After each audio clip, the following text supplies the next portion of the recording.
There it is. We in there. All right, all right, all right. Let's go, let's go, let's go.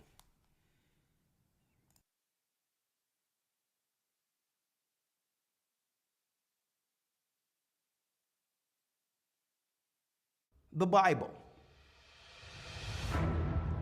Is it hard to understand? When it comes to reading the Bible, the first thing that comes to mind is the fact that this is the Word of God. The seals have been broken, and the truth is here. And when we go throughout the scriptures, when we go throughout extra biblical records, we find that the language that God employed, that He used to create the heavens and the earth, was the Hebrew language.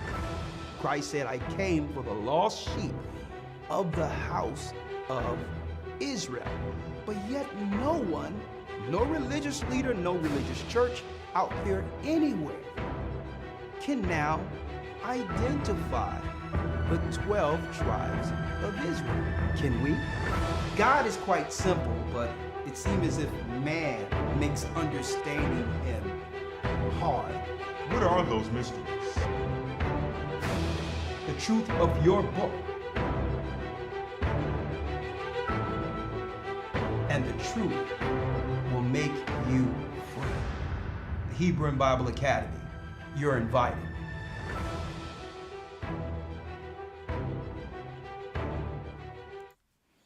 Hebrew and Bible Academy, you are invited. Shalom, brothers and sisters. I'm the elder of the Gathered of Christ Church here with our weekly broadcast. Blessings to my brothers and sisters throughout the four corners of the earth. Shalom, shalom, shalom. Man, there's so many things to unpack this evening. I'm sorry I'm a little tardy, but I had to get a lot of things together in the background for this presentation this evening. Come on in, hit the like button. And yes, we do have a special guest. We have a special guest who's only going to be on shortly because he's still over the UK. That's right. But I'm going to be handling this thing tonight. We have Elder Lawyer who's in Zimbabwe, Africa right now, in Zimbabwe. And Elder, if you're out there and you're chiming in, if the internet is doing well, you can come in through Teams if you would like to chime in on this specific topic. That's right, that's right, that's right. Now, for those who don't know, well, before I go in, let me introduce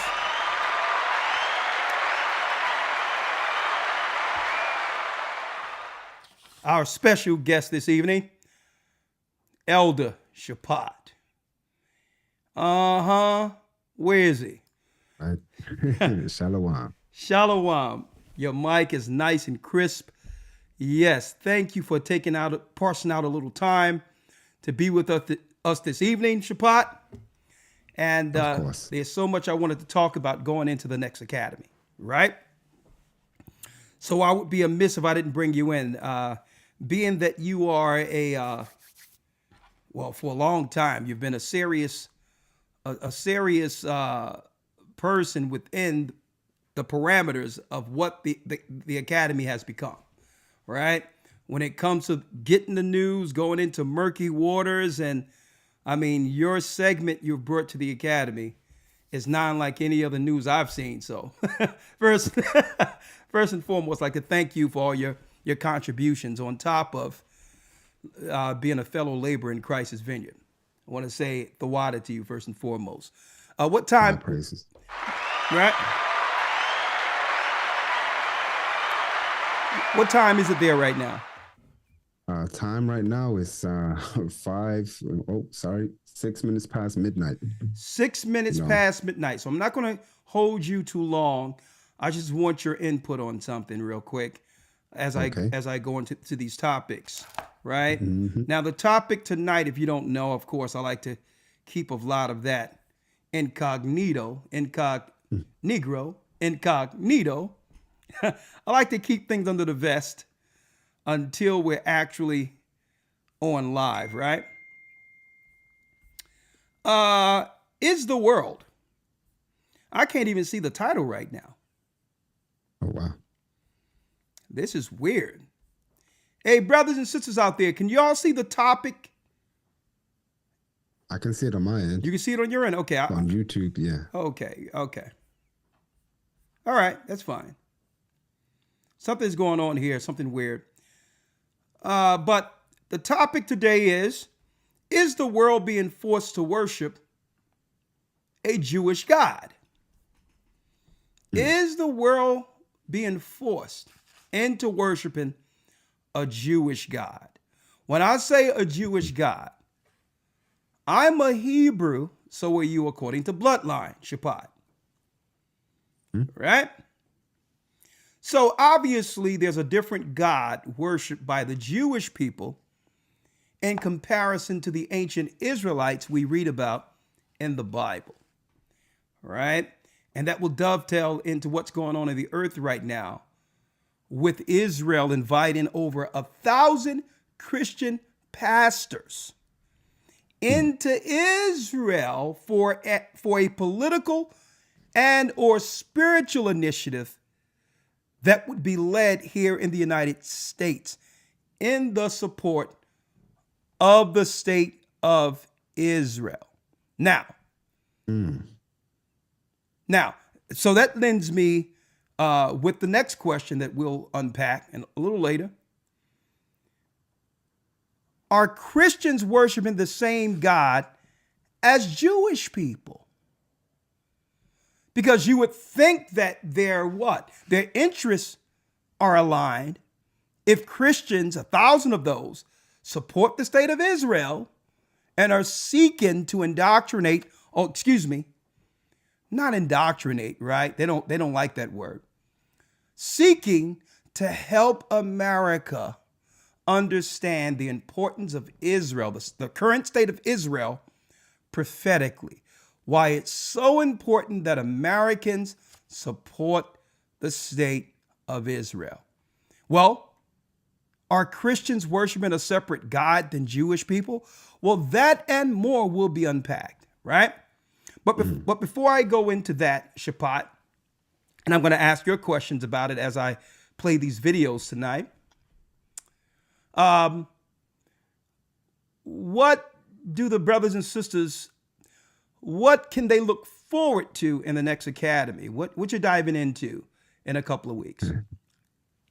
Wait, is it? We're starting. It's this week, no? Well, we were coming Sunday. No, we were going to start this week, but because I was traveling the last couple of weeks, I came down with a sickness and everything else. I kind of figured that we would move the time back another week, right? Okay. And what that does, that gives everyone an opportunity to get involved, to be enrolled, to get their books and all these others together, right? In preparation for the academy, not this Sunday, but next Sunday. I did so much traveling and all that, it put it off a week. So, but it gives a lot of brothers and sisters a chance to prepare for what's in store. And I'm going to prep brothers and sisters for what to expect, not this Sunday, but the following. So, okay. All right. So at least that gives you another week too. So, yeah. With that in mind, speaking of traveling, right? Speaking of traveling, all roads lead to Rome, brothers and sisters. And it sounds weird. It sounds quite conspiratorial. I understand that. But I'm just going to come out and say it, okay? A lot of these stories and events, all right, believe it or not, but they have a mark of the beast connection. Interesting.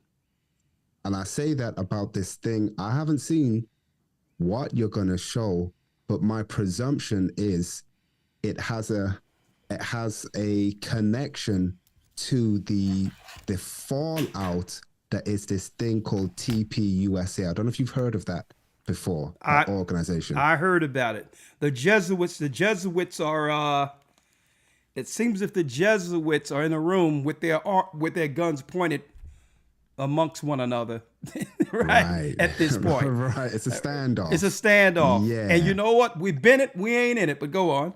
Right. So for you brothers and sisters that may not have heard of TPUSA, like what is that? Right. Um, I don't even know how to quantify this, but I'm gonna try and keep it short. Um, Everybody must have known and seen or heard of the quote unquote Charlie Kirk assassination. And that's not what this is about. But he was part of an organization called TPUSA, Turning Point USA. Interesting. And as the story goes, it was set up as a political thing to get young people interested in politics, supposedly more conservative views, blase, blase. Anyway, side note, apparently this guy, and this guy, Charlie Kirk, he's the biggest, or his assassination, excuse me, was the biggest political assassination since JF Kennedy. And I have to respectfully push back when you have people like Martin Luther King and Malcolm X. So respectfully, I will push back there. All right, sidebar. But yes, some of you may or may not be aware, but the sister, and I do have to give her props, Candace Owens has put out a lot of poignant information, not just regarding the quote unquote Charlie Kirk thing, but it's pivoted now. And part of it is this TPUSA. And speaking of pivoting, they have pivoted to now they have a faith element to TPUSA. And why am I saying this? Part of that organization, I would not be surprised if at least a third, maybe even half of those quote unquote so-called pastors, 100 pastors that went to America are part of that TPUSA faith subdivision. Interesting. And how does that come back to what I'm saying with all roads lead to Rome? Okay, the mark of the beast. What's the connection? Well, a lot of these AI companies, software companies, what they call them, LLM companies, which is large language model companies, software, algorithms, you name it. A lot of them, spyware, all of that comes from Israel. Hold on. I'm listening. Go ahead. Sorry about that. Yeah, that's fine. And, all these different points of contact seem independent and separate, but they are all coalescing and they are pointing to something. So it's crazy that you've titled this, Elder. Is the world being forced to worship the Jewish God or a Jewish God? And, to put the cart before the horse, so to speak, I would say yes, but they're not being that. The way around it is to get them preconditioned to accept something that looks like a duck, quacks like a duck, got webbed feet like a duck, leaves puddles of water and everything, but not call it a duck. Okay, to not accept that it's the mark of the beast, but accept the mark of the beast.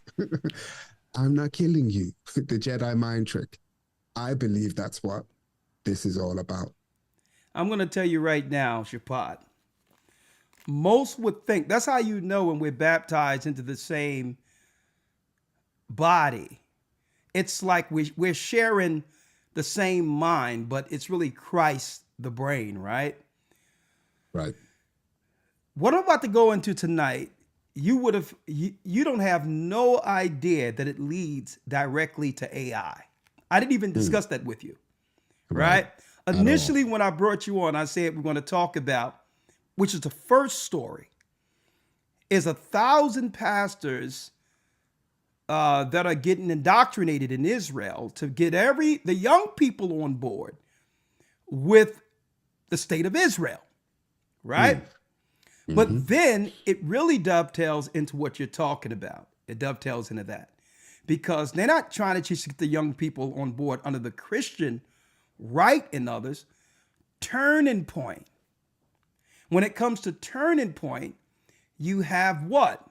You have what I would say white nationalists are now coming together seeking to move America into a pro-white agenda to protect their self-existence, for self-preservation, right? So there's a designated focus on the youth, being that they have lost control of this generation. Right. They've lost the influence, Exactly. the respect, the trust. They'll never get it back. No. They'll never get it back. And I'll tell you this, speaking of Charlie Kirk, it's not more so about the death of Charlie Kirk than the shock value of what they showed the world at one time, so that we could take our eyes off what we should be focusing on, only to have an agenda placed with turning point that the whole earth would then recognize due to something heinous as an assassination. How can get everyone on point at one time? A disaster or a death which shifts the conversation that can be controlled through mainstream media. So again, usually we have these poignant discussions in the academy, but I'm glad I brought you on this evening. It leads me, speaking of that, you know what? Let's start here first, right? Elder Yarack, just the other day, I think it was Sunday, sent me this clip on YouTube, and I'm like, hey, this is interesting. This is quite interesting, right? I didn't send it to you, but since you were speaking, since you were talking about Charlie Kirk, I thought that I would at least get this out on that note quick before going into this. There's so much to unpack and understand. It's late there. You're limited with time, so I'm going to try to be as efficient with this as possible. And again, I thank you, being that Elder Lawyer is right now. He's over in Africa, but that's a whole nother conversation, what's going on with the Somalis here. But with the Cushites. But anyway, let's unpack this one thing at a time. And I want you to hear this. Elder Yarack sent me this the other day, right? Because usually our take as a church is what? Never believe what you see on the internet and or TV unless you've seen it yourself, especially going into the age of AI. Right? So I was hearing so much about this Candace Owens thing, and she kept talking about this turning point thing. Whether she believed it or not, even if she believed what happened, right? Being what? On the other side as an attack dog against the Turning Point organization now. It's still what? It's allowing the population to still be engaged with the understanding of Turning Point, where the mass media drives the narrative, right? So Shapat sent me this the other day. I mean, not Shapat. Elder Yarack sent me this the other day. It's from Flight Night to Charlie Kirk. Let's revisit Snake Eyes, a movie that came out and in 1998. I'm going to put, Shapat, if you will, I'm going to put the closed captions on for this, right? Now, it could be a coincidence, but there's a lot of similarities between what we are about to see. That a Hollywood production in 1998 and what led to everyone now focusing on Turning Point, right? Fair use for educational purposes only. I don't know if you've seen this. I see this. Since we always showcase old movies on Saturday, I wanted to do a Saturday movie showcase breakdown on an oldie but goodie a flick from 1998 named Snake Eyes starring Nicolas Cage. Before we get into why this film, let's first talk about the director, Brian De Palma, who is a legend. He's done movies like Carrie, Scarface, The Untouchables, Carlito's Way, The First Mission Impossible, Bonfires of the Vanity. He's a legend. But let's get into why this film and why today. Snake Eyes also has Stan Shaw, who is still boxing 9 years after Harlem Nights. What a nice clean fight. Shake hands and come out fighting. Don't take this ass whipping personally. Still the champ. This time his name is Tyler the Executioner. Remember that. His name is Tyler the Executioner in the movie in 1998. Okay, so it's fight night. It's fight night. Running security tonight. I got a lot on my mind. Kirkland's high profile. He's all over the news and brings the nutcases out of the woodwork. My lucky number 7. September 10th. Remember that. September 10th, coincidentally, Elder Shapad, is that the same date that Charlie Kirk was shot this year, according to the media? So, Supposedly all right. No, well, they said September by 10th, Tyler. right? Yeah. By somebody named Tyler. By an the assassinator name was Tyler. So they claim. So they claim, if you believe what they're seeing, the production or whatever the case is, September 10th, right? That was the executioner for the current Charlie Kirk. Nicolas Cage plays a cop who is helping out in the protection of a federal asset, Secretary of State Charlie Kirkland. So it was the Secretary of State in 1998 by the name of Charlie Kirkland. Now, that's more than a coincidence. Charlie Kirkland, right? Secretary of State Charlie Kirkland. United States of America, Mr. Charles Kirkland. Charles Kirkland. Great idea. Put a flashing light on your head while you're at it. Charles Kirkland, Charlie Kirk, September 10th. Again, in case you're not following, it is September 10th, fight night, where the champion, Tyler the Executioner, is fighting, and in the stands is Secretary of State Charlie Kirkland. And it's in Atlantic City, where a famous guy I know bankrupts some casino. And guess they show a scene of Trump's Taj Mahal. Trump And it's center in Atlantic- stage. Trump is center stage. So obviously it would happen during the Trump administration in the future.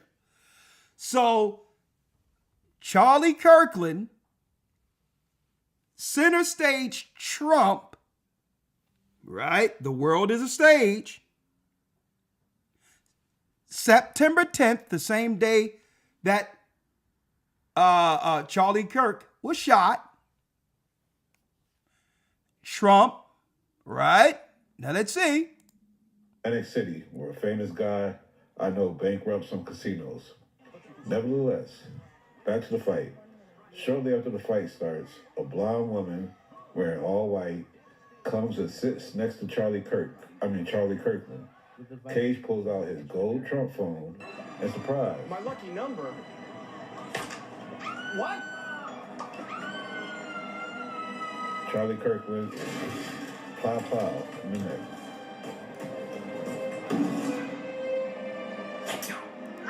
Look at this. And this would lead to what, Shapad? A turning point.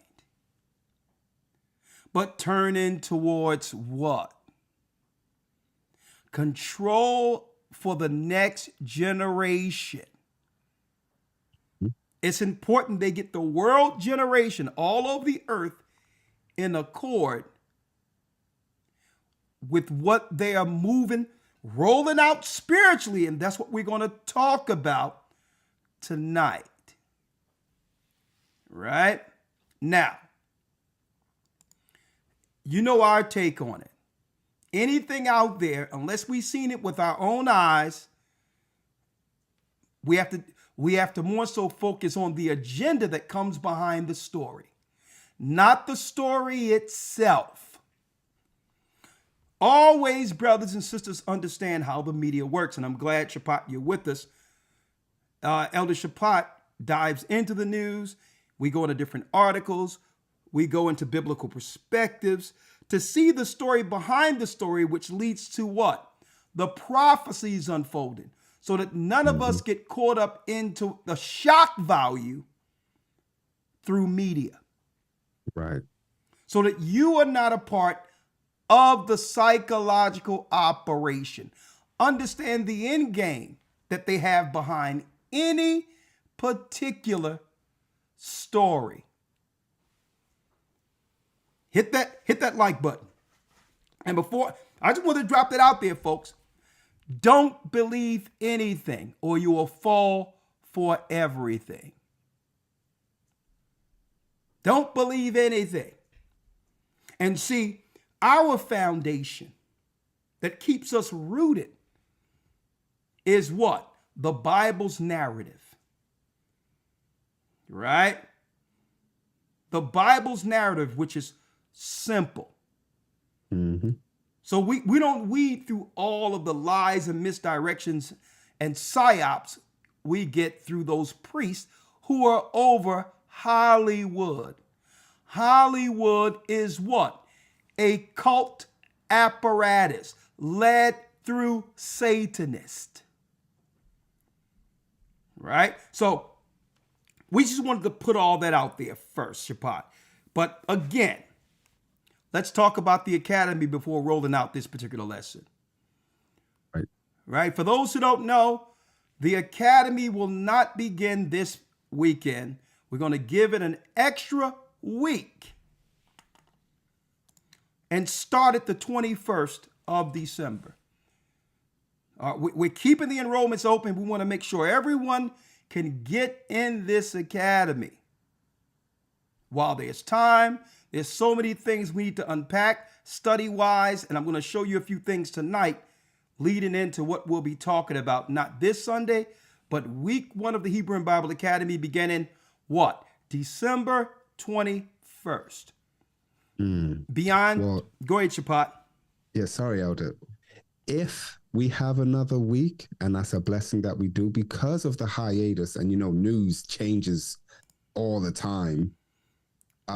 If you would like, Elder, this is your call, and to give the brothers and sisters a flavor of what they miss in the news. Yeah. I don't have it put together and highlighted the way I would for the news. Yeah. But the main points is up here, and things are moving real quick. So if you would like, I can go over some of the news that's just been bubbling in the background.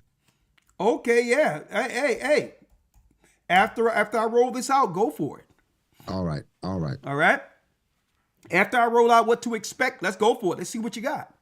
All right. It'll probably link right into what I've already set up behind the scenes here. Now, naturally, brothers and sisters, y'all don't know this. I intentionally keep what I'm going into from those who are a part of the broadcast because I need their spontaneous reactions to everything that I'm dealing with without preparation. So there's certain things, it takes everything in me not to say what's in my mind sometimes, right? But I if it's bubbling over, I'll still hold it and say, you know what?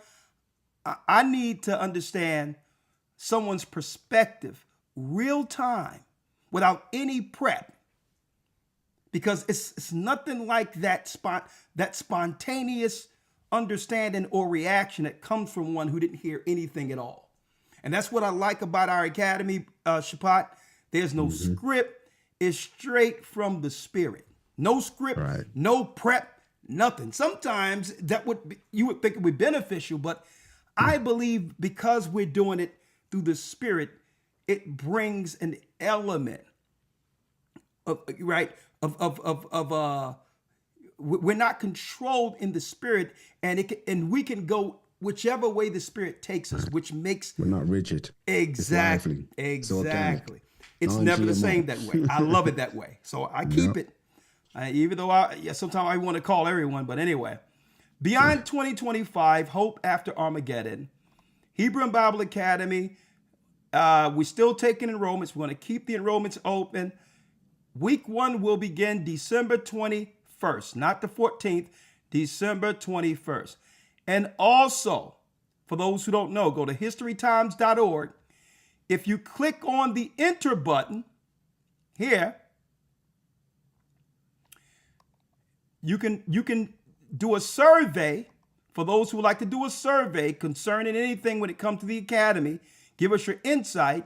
And through this survey, we'll put you into a drawing to get a free month or a free full term for a 3-month academy session. So that's a new caveat we have.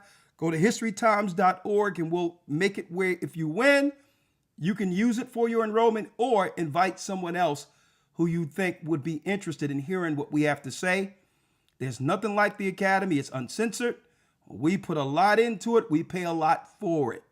Okay? To be private and all that, man, they are killing us on the financial side, but we want it that way because it's fully controlled, uncensored information like what we were used to being able, we were able to, unbridled at one point, to say what we wanted to say on YouTube, but those days are long gone. But our academy, school, news, as well as Hebrew, gives us that particular option, that autonomy to go into things without biting our tongues, right? So you can go here, fill out a survey for us, and there's a good chance that you'll probably win one admission for yourself, or you can use this admission for someone else, right? Life on a renewed earth will be the specific theme. Insightful news lessons, understanding Armageddon's purpose is key to hope, dispelling common misconceptions about total annihilation. All right, no doom and gloom. Okay, we're coming into some tough times, but guess what? Through the Holy Spirit, brothers and sisters, the elect will be guided through all of this unscathed. And I'm going to point that out. I'm going to prove that. The same way when COVID happened, when all those things happened, that was the turning point. That was the reset. And those who listened to what we had to say made it through. Made it through. Those who were on the fence, wasn't sure, who were wavering, listened to what the media was saying, and a lot of those people, unfortunately, are no longer with us. Unfortunate. And that's including some of our family members we warned. Everything that the news is saying right now in Shabbat concerning what we couldn't talk about or get kicked off of YouTube, it's everyday conversation right now. Now, even YouTube is allowing what? The senators, the politicians, and all of that to come out and say what would have gotten us kicked off YouTube years ago. They gave it a 3-year grace period, saying that they'll keep things contained until after 3 years. And then after 3 years, then the media would be allowed to say what they wanted to say. Well, look at this, Shapat. Officials of the CDC or FDA ask the same question. They just can't come up with them. So can you set the record straight in terms of what studies have actually been done on the vaccines, on the childhood schedule? Now they're going to talk as if they're concerned with they're the same ones with masks during the time telling everyone to wear masks. Economic Times right now, where what? This is not me saying this. This is the Economic Times. December 1st, 56 people watching. They talk about clot surge like never before. Chilling revelations on the shot. We couldn't talk about that. When we talked about it, we had to intimate. We had to call it stuff like Jim Jones juice, speaking in code and all of that. And now they're talking about blood clots and all these others, when a lot of people were trying to scream from the rooftops concerning a lot of these ill effects while they were rolling this out. For the people who didn't listen, hey, all I got to say is the next big thing is about to come. It's going to be way bigger than what just happened. Right. And if you listen to what they're telling you, because guess what? They didn't force one person to take the vaccine. It was all voluntary. When I say force is if a gun is to your head. They have it. Now they can put pressure on you, but that's not forcing you. They can say, well, you may lose your job, you may lose this, you may lose that, but you're still volunteering your own body for it. So again, I don't want to hear that stuff that my job was forcing you. No. The people, now check this out, Shapat, which is, I know I'm a little wordy here, but there's so many things running through my mind. The same people who got the shot for the job, a lot of them have been laid off within this last year. Yep. They still don't have the job. And if they was able to keep their job, bringing the all roads lead to Rome, it's crazy. AI is going to come and take their job. Shapat, it's what I'm about to roll into. AI isn't a simple application. There's a spiritual component to it. And we're going to talk about that this evening.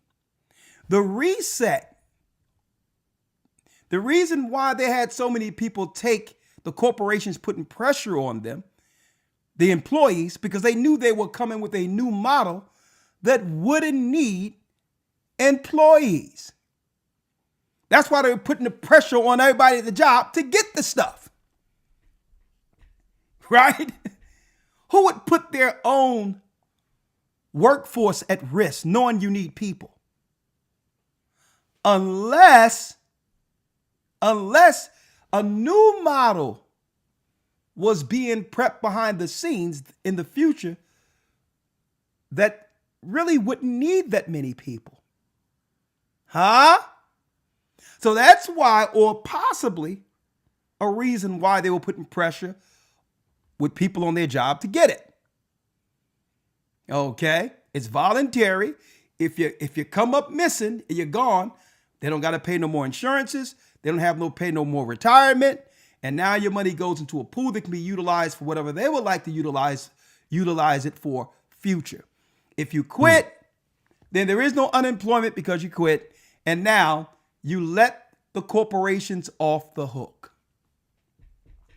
Right? Now let's talk about it, Shapat. So now they're talking about, now they standing up stomping as if they're concerned now.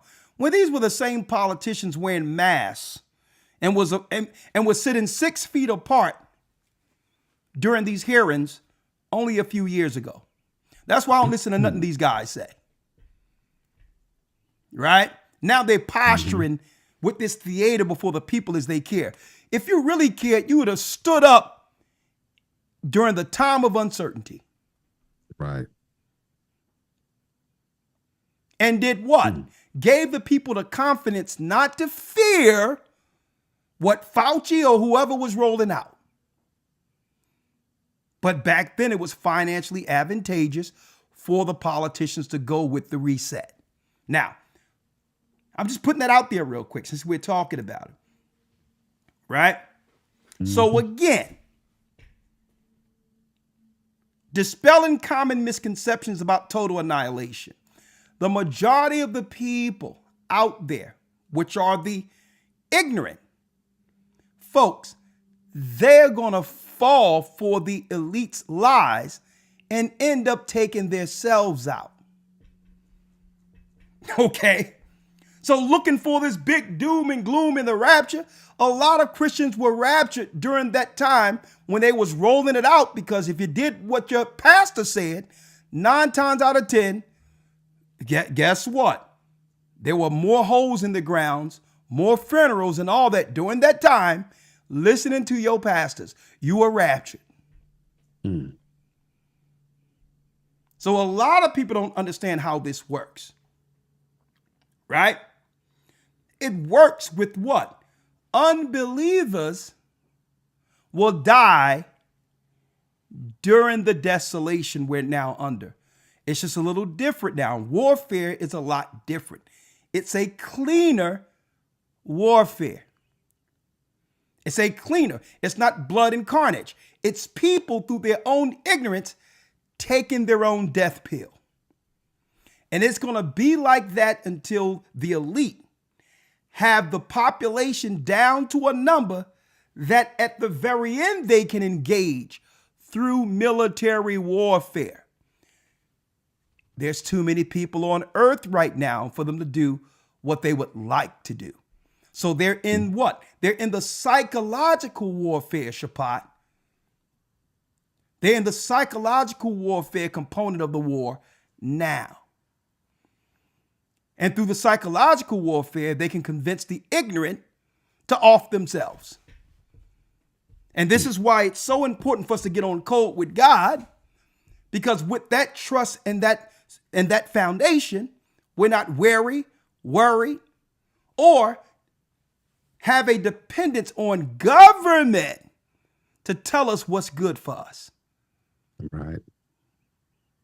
When have government ever told our people, Shapat? When did they ever came to our people and say, you know what? I'm going to give you some advice that's good for you. Right. Right? And we're not saying that there isn't a purpose for government. We're not saying that either. Right? Because governance brings order. So there's nothing wrong with government on the surface. If we utilize the government for exactly what it's put in place for, right? We pay our taxes to government. Well, the government keeps order. It pays into the military that protects. It secures the borders. That's what it's supposed to do. So that there's no outside threat that can come in and undermine the cohesiveness of a government. Well, that's the way they used to do, Shapat, before they were seeking to dismantle America. They make sure the roads are paved. They make sure the bridges are built. They make sure that what? That there's a surplus of food for its population.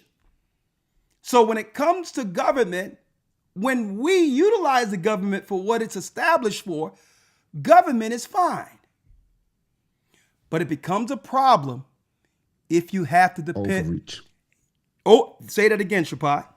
Overreach. Overreach. Now, it can only be overreach if the people have to depend on government. Mm-hmm. Because guess what? Government is not going to give you anything without an exchange. That's when it becomes overreach, when they can make what? The citizens dependent. So we're supposed to look at it as, okay, I'm going to deal with government according to how it was set up to be dealt with. I'm not looking for my government to tell me what's good for my health. That's not a government's position. It's my position to know what's right for my health. I don't have to find out what the FDA is talking about or the CDC have to talk about, even though they have their place. But they're none of my business. I'm responsible for my temple. I'm not going to be so, I would say, dense in my mind to believe that the government knows more for what's right, that they know more of what's right for my body than I do. Mm-hmm. Right? That's when you understand that government is overreaching their purpose. right? Government is right if the citizens use the government for what it's for. You pay your taxes, they do what? They protect you, they pave the roads, they build the bridges, they fill in potholes. When the weather's in the storm, they put salt on the ground. All of that stuff is good. But you're not going to tell me what's right for my temple. And that's the mistake our people have made. They'll tell you, well, your child can't go to school unless we give your child this. I'm like, well, listen, our people have been learning since Adam. What does my child learning ABCs, 1, 2, 3s have to do with getting a medical procedure done? And you're asking me to trust the same people who on record tested on our people during the Tuskegee experiment. I'm like, oh, you think I'm crazy? And then if something happens, oh, that was a rare adverse reaction. Listen, it would have been zero reaction if I didn't listen to you. So our people have to wake up and understand what we're dealing with in elements, our physical, as well as our spiritual. Even when it comes to our mental, our psychological, how much is being affected because we don't trust in the Most High and do more trust in government than the Most High. Now let's lean over to the Bible now. Let's lean over to the Bible. The Bible give us what? Copious, sound rules to follow that cannot be compromised. Moral, civil, dietary,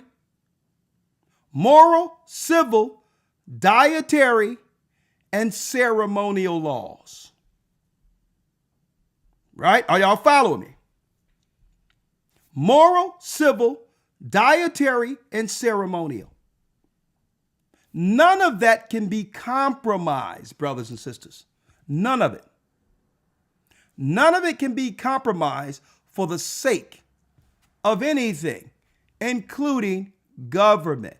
It's called sovereignty. Are y'all following me here? It's called sovereignty, right? Now let's get back into breaking this down.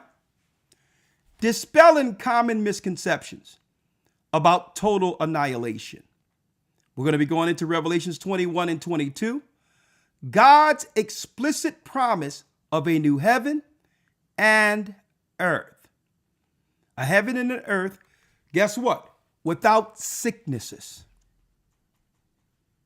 without hurt, without pain, without war, without death. All of what we know is promised out of the word will become a reality for those who work and make it to the other end, the past end of the final war. Folks, it's a reality.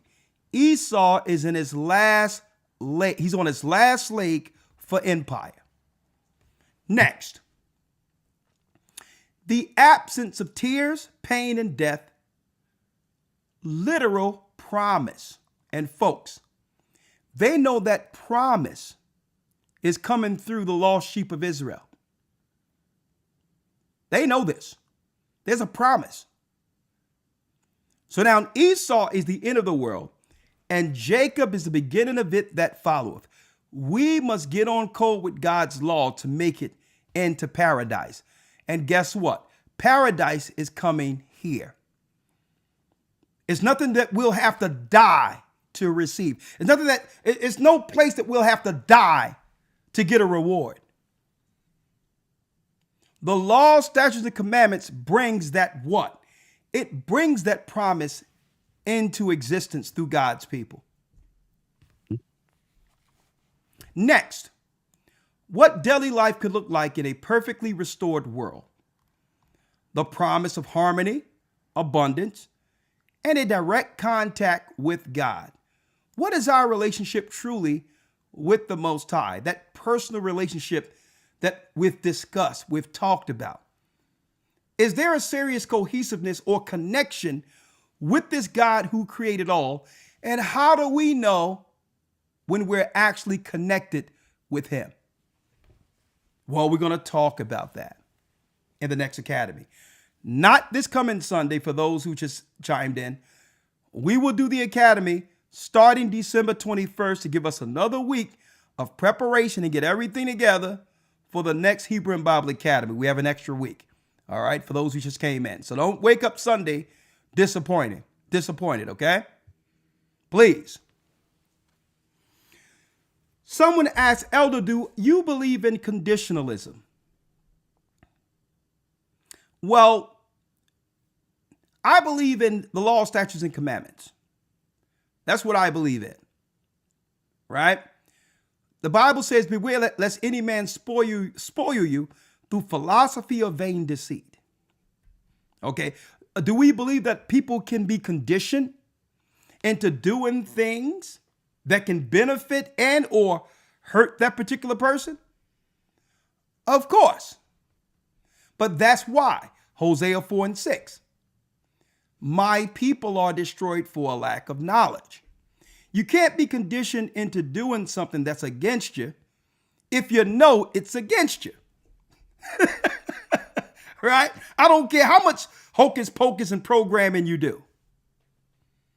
So no one can condition me or train me into, right, doing something against myself.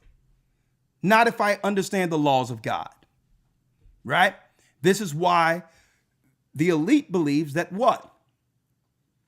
A dumb population is an easier what? Controlled population. It's not by chance that in our neighborhoods that our young boys are reading on a 4th and 5th grade level. Okay? And in high school and still reading on those levels.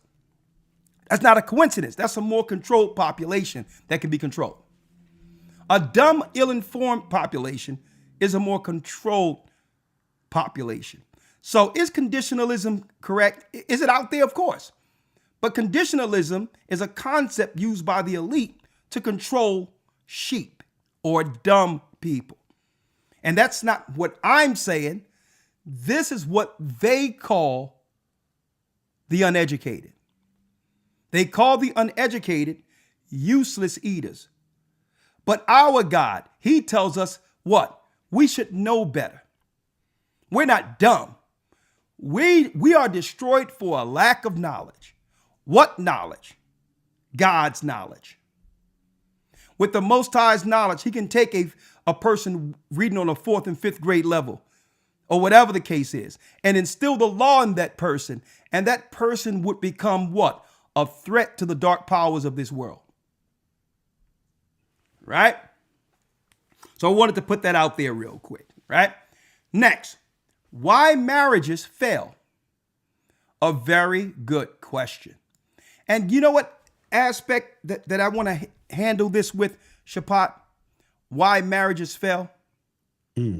Because I believe that what's lost in the world is why the concept of marriage became a reality from the beginning. What was marriage? What was intended with marriage? Well, we don't see, but that began what? Before the earth was made. The concept of marriage was well before Adam and Eve. It's the Godhead. Now let's break down the Godhead. Why marriages fail? Well, show you what we're going to be touching on.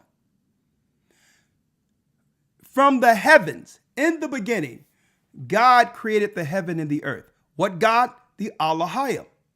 Who's at the head of the Elohim? The Godhead. So the Father, Son, Holy Spirit, they had a purpose in the beginning before the heavens were made, before the earth was made. So when you get with a person, man getting with a woman, it must be with a purpose, a lifelong purpose that both of you are willing to sacrifice for until the end. The purpose is more important than the man or the woman. And we live our whole lives doing what? Accomplishing that purpose like it was in the beginning. That's why marriage fell, because we get with each other for every other reason outside of a lifelong purpose. See? If there's a purpose, there's much we can endure. We can forgive. We can go through all these ups and downs and all these troubles because we have a purpose to finish all the way to the end with. Because guess what? The first marriage, there's no way the Holy Spirit, the Most High, Christ coming from that union from the beginning. There's no way they cannot continue that particular purpose which began from the beginning, which started from the beginning. Without that union, none of what we have here, all of it ceased to exist. So it's not about what they feel about each other. It's about what? The reason they came into existence. From the beginning. That's the purpose. So we're going to go into it. Why marriages fail. What works, what hurts, and what heals. Number one,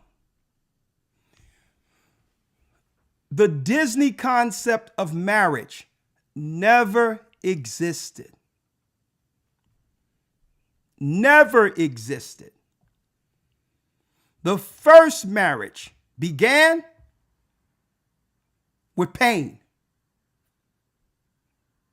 hardships. Folks, let me tell you, betrayal. When you're looking at Adam and Eve's story, there's so many reasons for them to just part. Either of them would have an excuse for why they cannot be with the other person. Right? Betrayal.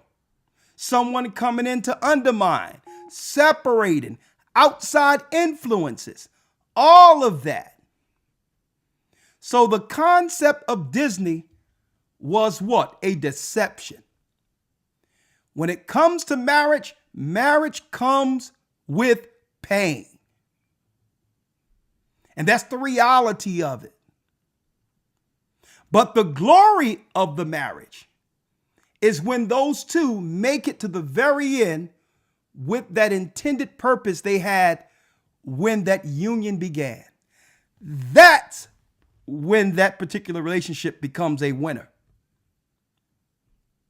Because they were able to endure, the generation they leave under them, right? The next generation is, the earth is better because these two were able to endure together. But that and more, we're going to talk about that. In Shabbat, we have a special feature. That particular feature we're going to have through Barnyard. It's going to be what? An academy panel where we all come together throughout the earth. We're going to have it ever so often to bring in 10 people at a time throughout the earth to discuss different topics as we go through the full 3 months of the academy. Roundtable discussion. We couldn't do it the last time, but we're going to do it in this academy. Roundtable discussion with the elders. Interaction, real-time conversation. And one thing I found out, Elder, and I'm going to deal with this in our conversation because we've all had relationships in the past. A lot of us have failed in relationships, not understanding what purposes are. You don't learn that in the church anymore, right?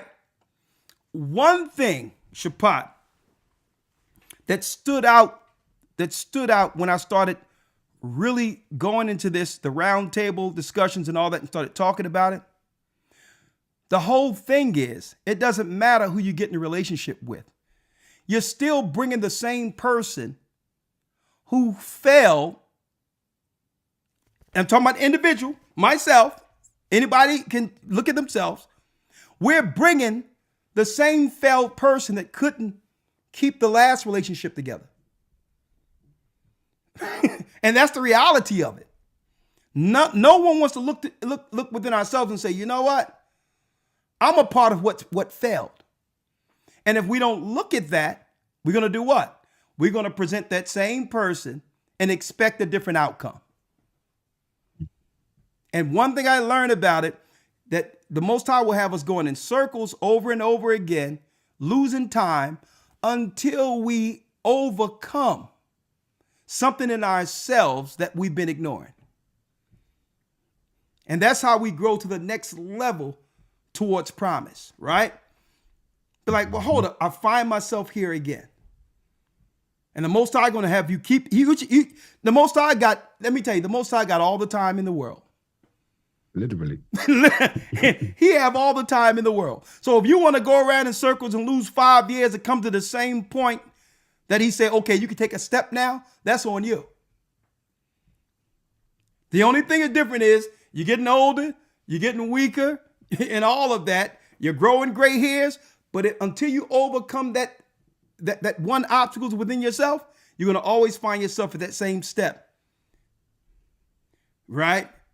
Until you overcome it and say, you know what? It's not the other person. It's me.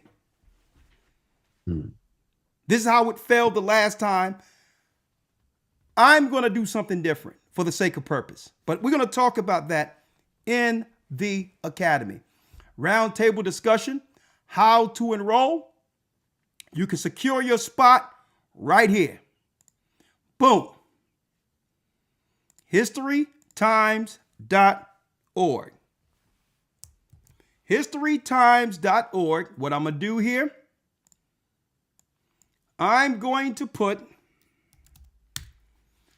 put this link right here in the chat. So for those who would like to enroll, come on in. For those who would like to enroll, historytimes.org to enroll right there. Right? There it is. Not December 4th, not December 14th. The academy will begin Sunday after next. Sunday after next, December 21st, to give you another week to get in. And there's ways you can win yourself a free pass in the academy if you by taking, the survey. By taking the survey, okay? There is a survey. Enter here. You take a survey and we can enter you into a contest to come in for free. All right? Now, Shapat, let's talk. Let's go in. Let's start here. Blessings, brothers and sisters. Blessings, brothers and sisters. Let's start here, if you will, Shapat. All right. I bite my tongue a bit. Okay, don't bite your tongue. Do you have something to say before jumping in? What was you about to jump into? I was about to go into the 1,000 pastors who are being sent into America to get everybody on board with Israel. So the question is the world being forced to worship the Jewish people's God? Now, mind you, I don't know what Christians believe they have to do with the Jewish people God, unless they've been tricked into believing they're serving the same God. But what say you? But go on. Wow. Yeah. Just because it's getting on a little bit time-wise, I don't know how much mentally I'm going to be with it to string some pieces together with this news here. Well, go ahead. I'm going to give you the floor. Do whatever you would like to do. Yeah, and I all roads lead to Rome. I don't know if you've seen this, Elder, or not. What's that? Maybe some brothers may have shared this with you, but a lot has been going on. So I'm just going to reel off some stuff, okay? Okay. Brothers and sisters. You mentioned, Elder, about certain things, with paying taxes, for example, and the larger picture that government, there's nothing inherently wrong or evil or wicked with the general concept of government. Nothing wrong with that. Christ himself said didn't use the word government, but kingdom and government, potato, potato, it's the same thing. The kingdom is within us. The government is within us, right? Yeah. Now, in mentioning that, you highlighted something about taxes, and there's a phrase or concept that taxes, you should never have taxation without representation. Yeah. Right? These things are legal principles that come from a legal document called the Magna Carta. Now, I know you know what that is, Alda. Yeah. But some of you brothers and sisters may have never heard of that. Put it this way, the Magna Carta essentially gave rise, and it was penned in 1215, I believe, some 800 years ago. Now, this is not a history lesson. History is not my strong point. I will throw my hands up and admit that. Why am I mentioning the Magna Carta? It gave rise to some key things that pretty much, and I was from the UK too, by the way, brothers and sisters, right? There's literal streets, pubs, and towns and roads, okay, that is older than the quote unquote United States of America in the UK. But that's neither here nor there. Why is the Magna Carta important?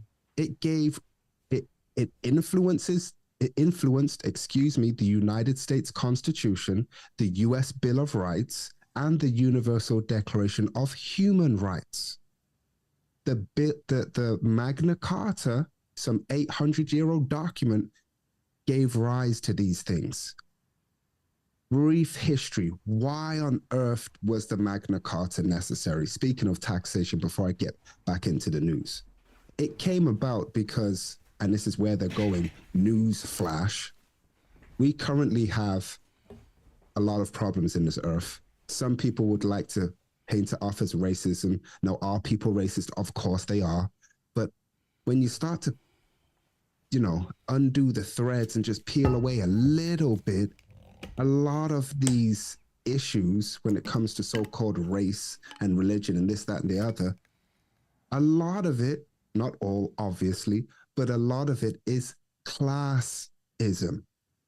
And, we have poor, we have working class, blue collar, middle class, upper middle class, you're rich, you're wealthy, you're millionaires, you're billionaires, right? In the UK, you have this thing called landed gentry, where you have dukes, lords. That's where the concept of landlords comes from. Why am I mentioning all this? That's now. And we are going back to something that used to be, which is there is no all this smorgasbord of all these classes. Listen, you're a peasant or you're a lord. That's it. That's where we're going.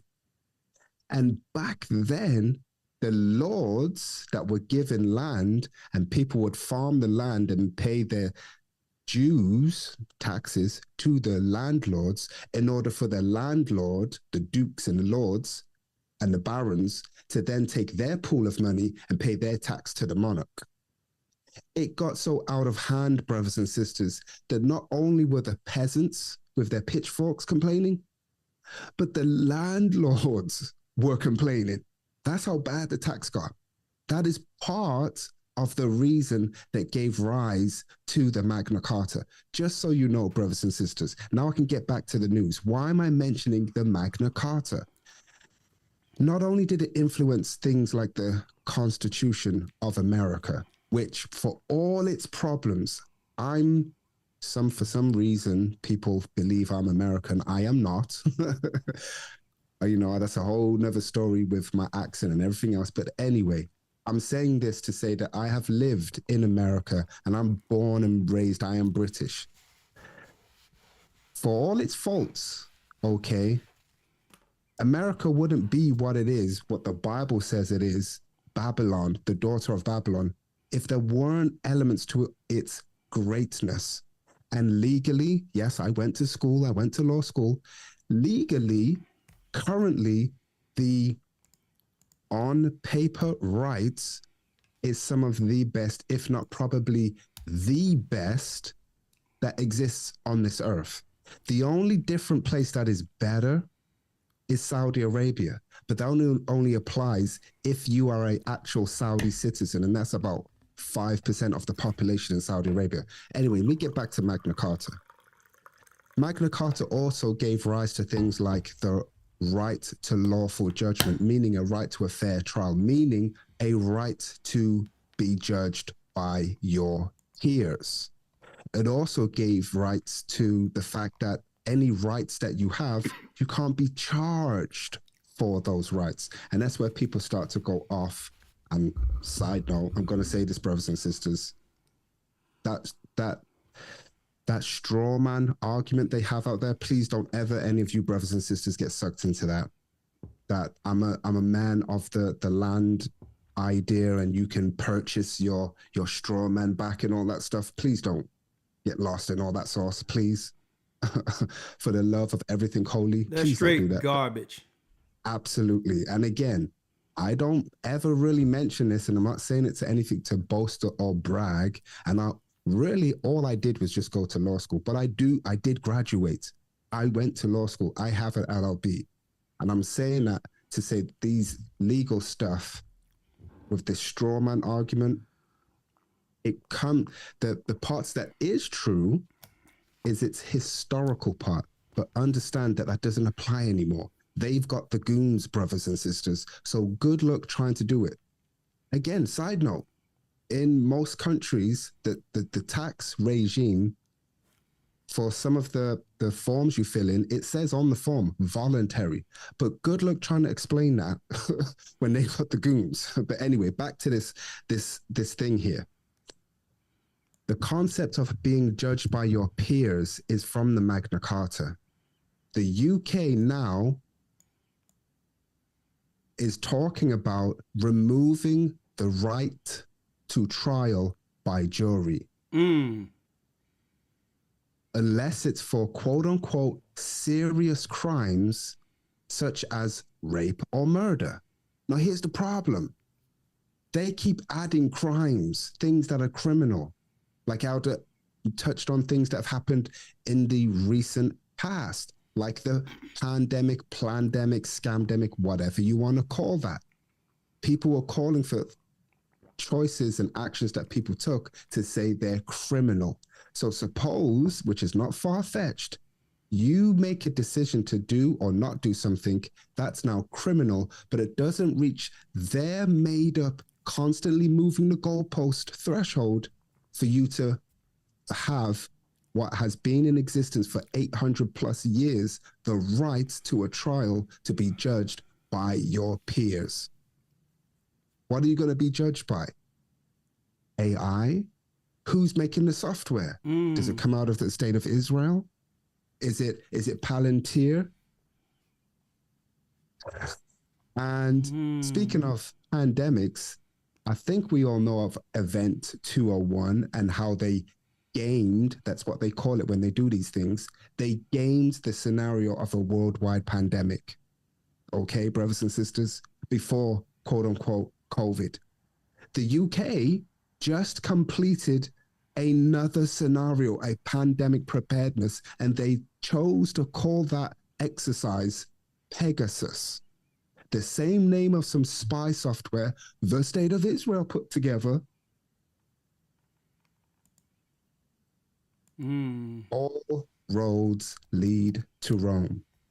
This is just some of the news that's been sat on the desk, bubbling away. So Pegasus is a what? It was, because I know that Event 201 was like a mock drill. Yes. That was, you can see it on YouTube. Put up Event 201. It's like lockstep with what the government bodies and media went into once the pandemic was actually announced. So, so this is it's called Pegasus what? Yep, it's I'm gonna send you the link. Okay, this is from .gov UK Parliament Pandemic Preparedness Exercise Pegasus. Exercise. Okay, I got it right here. Exercise. So you don't have Pegasus. Pegasus. I'm going to pull it up so they can see it along with us. Because just like Event 201 was on YouTube before they actually rolled out what it was, you saying there's an exercise in England in preparation for another one called Pegasus. Exercise Pegasus. Let me get it. And you know, they love giving glory to their Greek and Roman gods. Pegasus. All right. Hold on. Let's see. Okay. Exercise preparedness, right? UK. Okay, let's look at it together. A matter of fact, Shapat, let me put the volume here so you can see it, you can hear it. All right, say something, Shapat. Testing, testing. Oh yeah, I can hear you. Okay. All right, let me play this out so they can hear it. Under web.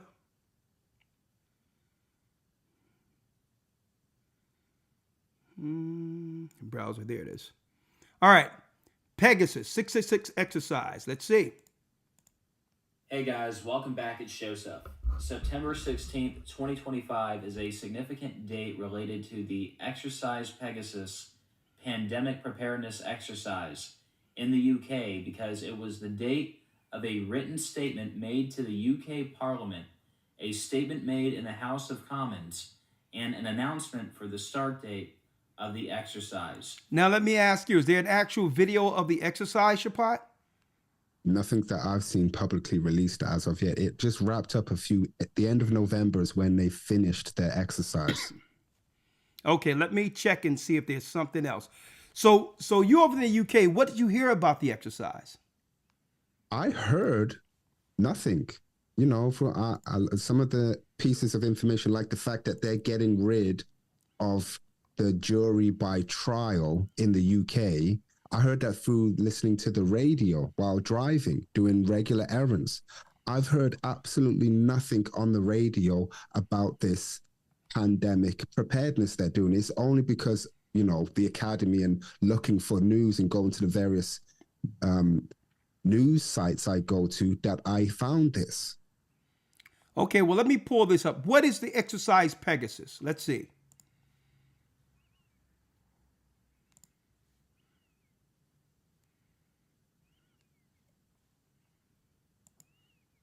Now, don't forget, Bill Gates did come out not too long ago on a major news circulation and said that there will be another pandemic. I don't know how this guy went from computers, his father, Planned Parenthood, up to the point where he's the go-to guy for, you know, for diseases, but I digress.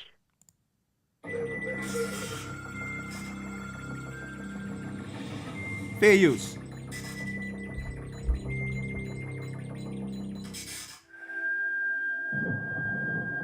Trying to predict the future is a discouraging and hazardous occupation.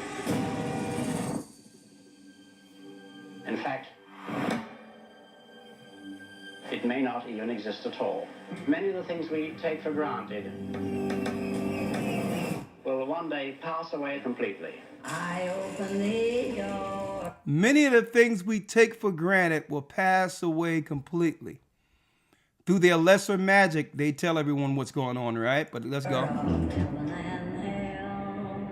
When that time comes, men will no longer communicate. We may have diseases and barbarism. The whole Diseases and barbarism, right? So let's go straight to it. Filmed on July 8th, 2028, Shapat, in Parliament in the UK, where you are currently living, right? Let's hear what he have to say. What he have to say. Parliament. Pandemics. Many may be asking that with such a huge event that took place in UK, were now being held where? Around the whole world. Trudy Lang, professor of global health research of the University of Oxford, saying pandemic drills like Exercise Pegasus were now being held around the world, and that there was a need to do better to better share the results and findings, telegraphed November 25th. So this is why they got everybody looking at this immigration thing. There's a lot going on they putting in place, right? And that there was a need to better share the results and findings. Now, all of this took place in the UK without nobody being informed, even though it was mentioned in the UK Parliament in July 2000. Now, what were we talking about during November 25th in America? Thanksgiving, right? Coming off the backs of the shutdowns. What's going on with Trump chasing the immigrants the Democrats let in only a year, 2 years beforehand? So they got the whole world looking at that. Yeah. And guess what? They knew when they let these people over that they was going to go against all the dark ones, all the black ones, once Trump came into position. Everybody knew that. You see, they're not going after no Eastern Europeans that are actually illegal here. So they bring them all over the border so that they can now have what? The moral high ground to get rid of all of them under the name of national security. But I digress. 2025. And later this year, we will have the largest ever national pandemic exercise that will test the UK's readiness for future pandemics. You heard that? Shapat, this was earlier this year. In the UK without nobody being informed, even though it was mentioned in the UK Parliament in July 2025. And later this year, we will have the largest ever national pandemic exercise that will test the UK's readiness for future pandemics. July 8th. Now, there's one guy who created the PCR test that I'm going to actually be talking about this coming Patreon this Friday. He's, unfortunately, he's dead now. Oh, wow. Yeah, but he wanted to inform people about the PCR test because he created it, right? Right. And they didn't want him to get in front of that. But anyway, I'll talk about that this coming Friday.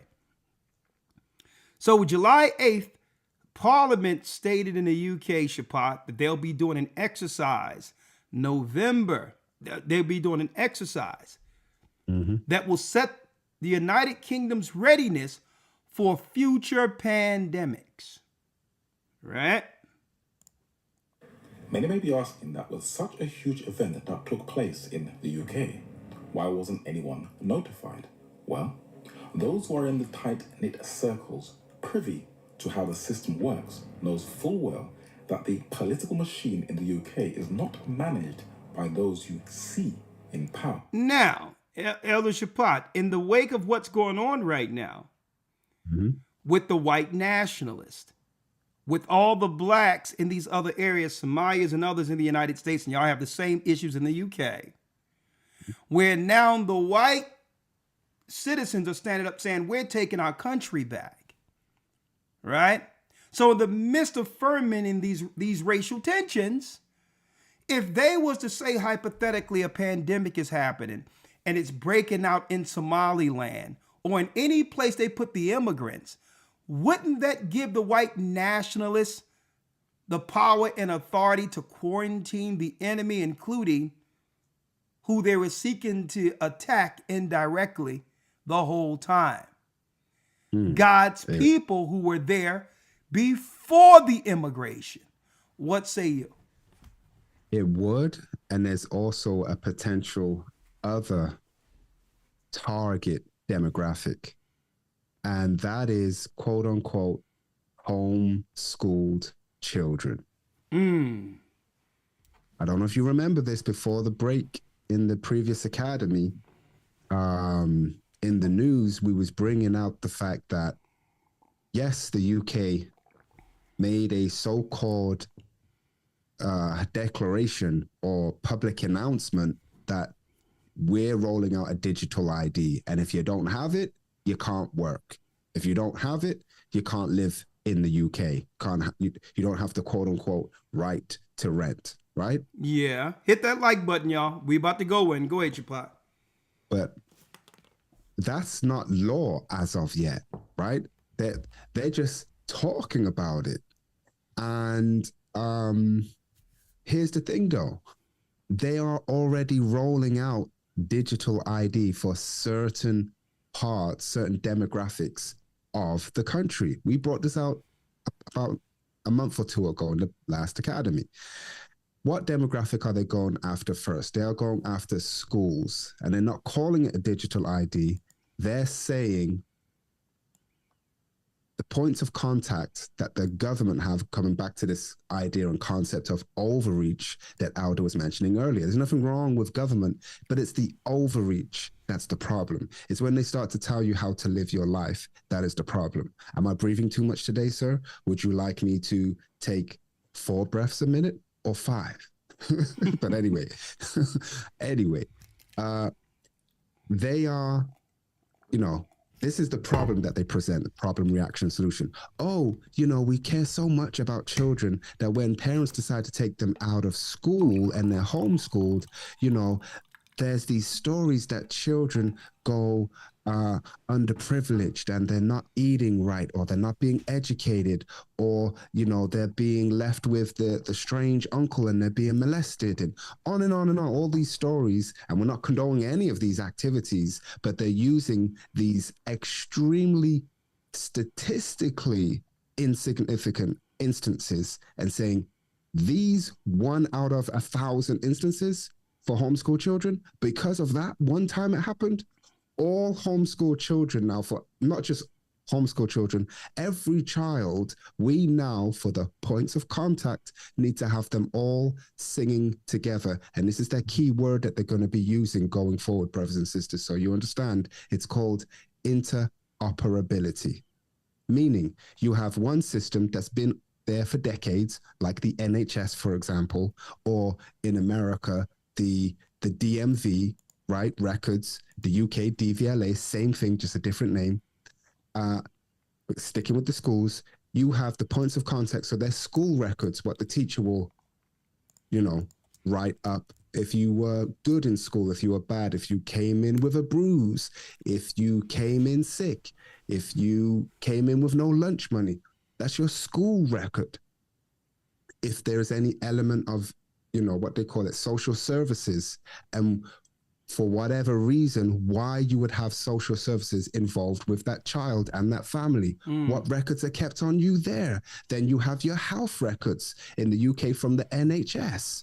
And what, you tripped and fell in school. Okay, so you had a little graze. Cool, here you go. Here's your vaccine records. On and on and on. All these points of contacts, these organizations, these government bodies currently, as per they claim, do not speak with one another, and each one will have a different reference for your child. We all already in the UK, you have an NHS number, okay? If you are subject to social security, not social security, if you are subject to some form of social services and having a social worker, or in foster care, or any part of that, or mental health, all of that apparatus, you will have a separate number. You'll have an education number for school, a student number, a pupil number. These are all separate numbers. So what they are rolling out already for children is a unique one number, which will be their NHS number. Okay, so they're already rolling out these different things. So, I'm going to tell you, that homeschool we have, I Am Royal Academy, which is a religious base, parent guided class for their children. The children, they're swearing by it, right? They love these classes, but eventually they're going to make us educate our own children, illegal eventually. They're going to make it, they're going to try to, they'll always be able to find one story to demonize the whole thing, to destroy it all. And in a poor neighborhood, it's not too hard to find at least one person where something went wrong in a household, and they'll just sit and wait for that to destroy their target demographic. So, but again, we're going to take full advantage of the class while we can, the I Am Royal Academy. But we know eventually they're going to press against that because the government, Satan himself, want the children. Yeah. And this next generation is way more savvy, way stronger. Yeah. And our children aren't going to have to go through the lies Right. that we had to go through to find the truth. So which makes the next generation even more threatening to the powers that shouldn't be.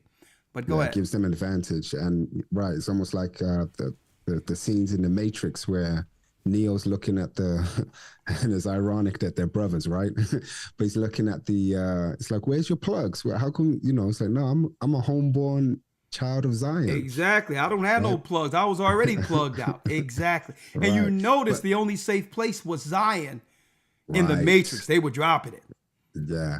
But coming back to this event Pegasus, or whatever, exercise Pegasus they're calling it, and to tie up all that stuff, because I went off a little bit of a tangent there on what I'm saying is another potential target for this thing here with this next so-called pandemic that they're planning for, right, is the fact that they've been drumming up these past few weeks that there's this new so-called virus going around and it's targeting children. Okay. And then every couple of weeks, they sprinkle these articles here and there and stories that children and parents are hesitant to vaccinate their children because of quote unquote vaccine hesitancy, which again comes back around kind of full circle to the whole idea of overreach in government and what you was mentioning at the very beginning, Elder, about things like TP USA, Turning Point USA, and the focus on children. And I know you want to get into these videos with these 100 pastors, and this will be a good segue, I think, going to Israel, is that not just children, of course, the parents too, not wanting to vaccinate their children unnecessarily because they're starting to wake up, and or educate their children the way these schools are educate some of the programs and topics and discussions that we've brought out in the news. I don't want to say nothing to rock the boat. Okay, get in the academy if you want to hear some of those things.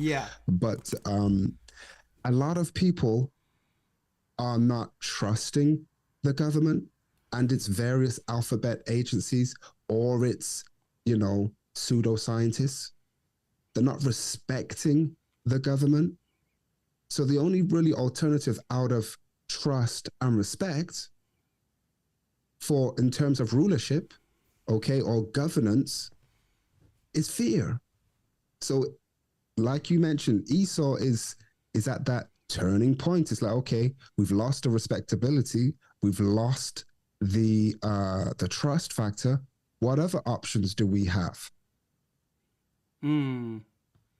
Fear. We're going to have to force the population to comply. Like through their deception, people voluntarily went along believing that there was some people who had their best interests who were actually in government. Right? For our people in particular, Judites and people here in America, once Barack Obama did what he did, all government trust eroded. Our people was like, well, okay. You bring in another and you get Somalis who run in the whole city when black people who tried to build their own wasn't bothering anyone. Our people, Judites, were bombed on Black Wall Street for trying to trade and circulate the money amongst ourselves to survive after Reconstruction. But yet, Obama gets in position and he opens the lane for East Africans and Cushites and all these people to undermine us. I don't know if you've seen last week's video. All the scamming in the billions. Our people aren't allowed to do that here. Right. And check it out. All of that crime that they are creating under the Obamites that were let in, the Obamanites, All of these are going into databases that's what? Bloviating the so-called black crime in America that falls on us. When you think about black crime demographic, no one thinks about foreigners. And it's being publicized throughout the earth that Judah, the blacks who built America, is committing all these crimes. So you have them come over here, do the crimes, knowing that by default, it falls on the blacks here in America. And all these immigrants and these politicians who brought these people in, they knew what they were doing. Right. Use a black face to now demonize us through all this criminality. I don't want to get too far off point, but we all understand, Shapad. Think about this. I need you to think about this good. You think these Somalis would be able to get their own town, understand what budgets to put in, proposals to put in to get all that money, if there wasn't white liberals directing them directly to the finances? I did some research, Shapad. You had the white liberals in place first who seen the minority money there, but they couldn't have access to it because the minority money belonged to the children of slaves. So how do we get over this technicality where white liberals can now get the money, being racist, from the people who built the country? I know what we can do. Let's bring in black people from other places. And under those numbers, we'll set up organizations. And because there's a black person, it's a minority, a person of color. And now we will set up all of these NGOs and all this money to siphon all of the civil rights money to white liberals. And then when Trump get in place, we'll flee the country and let the black Somalis hold the bag. Because they're looking at all this. Don't forget, folks, every some odd years during the election time, it's about the budgets and the federal money that's allocated to these cities. So the white liberals and the politicians are looking at all this money and saying, well, no one told these black people that this money belongs to them. We just have to produce black people. Well, what black people we got? Hey, we just visited Africa. Let's go and grab some of these villagers and just bring them in boatloads while Biden is downstairs asleep. Let's bring them in boatloads and just say, here's some black people. Well, what about this autism money that's allocated for black people? Well, we'll just let them believe that, tell them their children got autism, and we'll rob this thing in the billions of dollars. And then by the time Trump is in place, we'll tell them that only 13 or 14 black Somalians are responsible for it. But hold up. And this is what tipped me off, Shapad. If you came from a village over in Somalia, how do you know to come into America and get directly to the money that blacks who have lived here for generations don't know exist, unless one of these white liberals pointed you to the bag? Huh? It's crazy. Every time you say white liberals out there, you know what pops in my mind is what's that? There's an interview with Malcolm X. I'm about to play that in a minute before I go to bed. But before we segue into the 100 so-called pastors in Israel, right? Let me read this about the exercise, the pandemic exercise the UK did without really publicizing this to the population, right? Called Pegasus. Let me read this piece here from the .gov, the Parliament website. This is wild. Yeah. And in relation to what you're mentioning, after the fact, after they present blackface, basically, right, on, that was the problem with all these billions of dollars going during COVID, right, with grants for this and grants for that. Check this out. It says the exercise is due to take place from September this year to November this year. So it ended a week and a half ago. Led by the Department of Health and Social Care and delivered with the UK Health and Security Agency. And by the way, brothers and sisters, they switched the name. It didn't used to be called that, but during COVID, they switched it to have health, have a quote unquote security aspect of it, right? So under national security protocols, health and what you do with your health can be considered a national security. Anyway, let me read on. Go on. It says core exercise days have been confirmed for 18th of September, 9th of October, 30th of October, simulating the first phases of a pandemic: emergency, containment, and mitigation. This is the part that I wanted to read that's interesting in relation to what you're highlighting, Elder, about at least the way it played out in America with the quote unquote Somalis. And now they want to pin all the blame, even though what they did was wicked and evil, but they're framing it in a way to say, yeah, the billions that was lost, not trillions that was added to the debt, brothers and sisters, during COVID, with the printing money, what they technically call quantitative easing. They just add money into the economy, devaluing your purchasing power of your dollars. Let's ignore that. The billions that was taken by these Somalis, right? In relation to that, it says here, a fourth phase of this Pegasus exercise, they want to focus on recovery. Not the health recovery, but the economic recovery. COVID murked economies up and down this earth, brothers and sisters.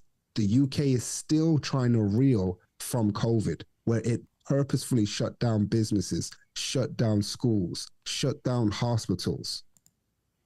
A fourth phase recovery is also planned for when?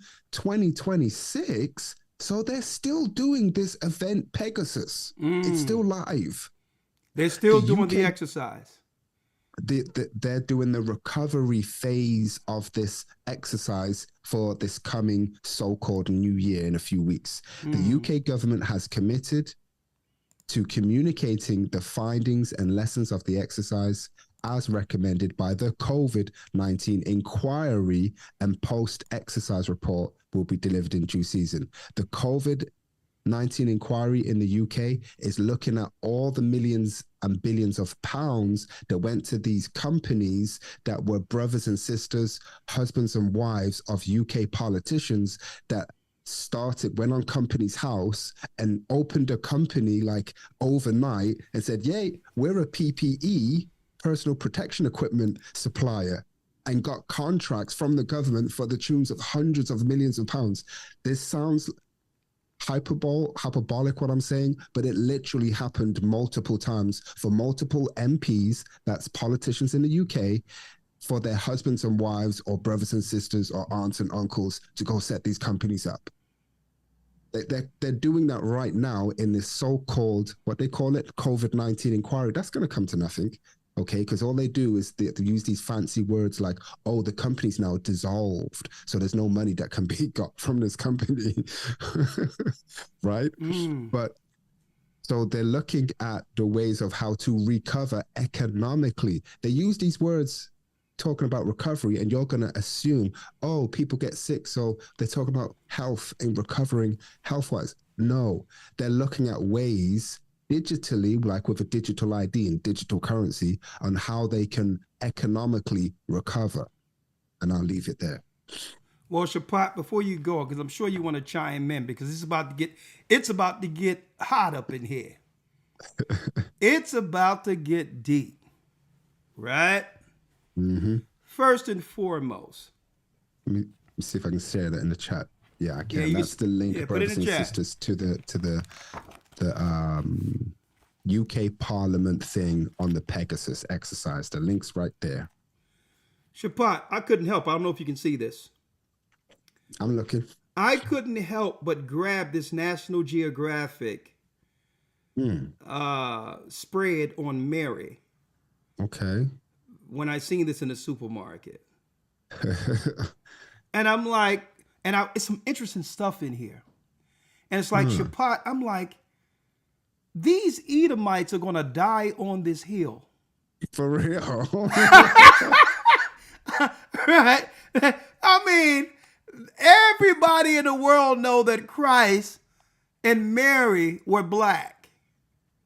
But in it is some interesting information in here, Shapad. Very interesting information. But it's really not about Mary and or Christ at all. See, a lot of people don't know what the Jewish people worship is a spirit. Way back when in ancient times it came down in the earth, where the legend of the Anunnaki is a virgin woman who made it through the flood and was able to bring forth a child of Osiris incarnate into the earth, one of the original childs of the Anunnaki, which is the origin virgin birth story. Right? So this ties in the conscious community, the Jewish people, because they're really worshiping the same gods and goddesses. It's just that the conscious community is saying they're black Africans, but the white Jews know exactly who these spirits are and the origin of these spirits on the next level. And this is why they work in tandem over there in New York against the Bible. They're going to die on this hill. Number one, Mary was not a white woman, not Christ's mother. Right? So Christ was a black man, but they're going to die on this hill. Right? A lot of people don't know this. If you haven't been in the academy, she's called the Queen Mother of Heaven. This have nothing to do with Mary. It's the Babylonian goddess later on called Semiramis. It goes back to the Isis, Osiris, Horus story in whiteface. Okay? This has nothing to do with God or Christ or the people in the Bible. Zero. Now, if you want to talk about the Queen Mother of Heaven in the Bible, then you'll have to go almost about 500 years, a little under 500 years before Christ was born. Right? You would have to go to Jeremiah 44. 44 and 15. Now, this sets up what I'm about to bring in immaculately, Elder. Now, I wonder real quick, Elder, maybe I have to watch this movie again, but it's interesting you mentioned Snake Eyes at the beginning of this evening's broadcast. Yeah. Starring Nicolas Cage. Yep. Because there's another Nicolas Cage movie kicking about right now called The Carpenter's Son or Son of the Carpenter. I think it's called The Carpenter's Son. The Carpenter's Son. That joint is a little weird. I wasn't really paying attention to it, but they've got some interesting activity on the demonic side up in that piece. But Shapat, you would think that both of us had a conversation concerning you're not gonna I know you want to go to sleep, but you're not gonna believe what I'm about to bring out. But stick with me. Jeremiah 44 and 15 reads, and here's the reason why our people went into captivity, folks. Right? We're talking about almost 500 years before the Christ in the Bible was born. Jeremiah 44 and 15 reads out of your King James Version Bible. Then all the men which knew that their wives had burned incense unto other gods. Now, these are the same gods that are worshipped in Egypt and in the conscious community. Well, the Jewish people, without telling the world, worship the same gods. They just present those gods and goddesses as white. And all the women that stood by, a great multitude, even all the people that dwelt in the land of Egypt and Pathros, answered Jeremiah, saying, as for the word that thou hast spoken unto us in the name of the Lord, we will not hearken unto thee. but we will certainly do whatsoever thing goeth forth out of our own mouths. So our forefathers started doing what we wanted to do. To do what? To burn incense, Shabbat, unto the Queen of Heaven. Well, worshiping the Queen of Heaven is the reason our people went into slavery. This is why God punished us. So what would Esau do? He would set up the same religion that enslaved us in ancient times by having us worship the Queen Mother of Heaven, by making the ignorant believe that this woman here is Mary when it's really a black goddess turned white that our people were worshiping in ancient Israel. Hence the reason the Most High said, you know what? I'm kicking your behinds out of the land. This is the reason we have been dispersed throughout the earth, folks, believing in the virgin birth. It's a lie. It's a legend. The virgin in the New Testament is different than the virgin that's connected to the mythological legend that's taught in the Christian church. So every time we get near this time of year, they pull out the same lie that led to our captivity.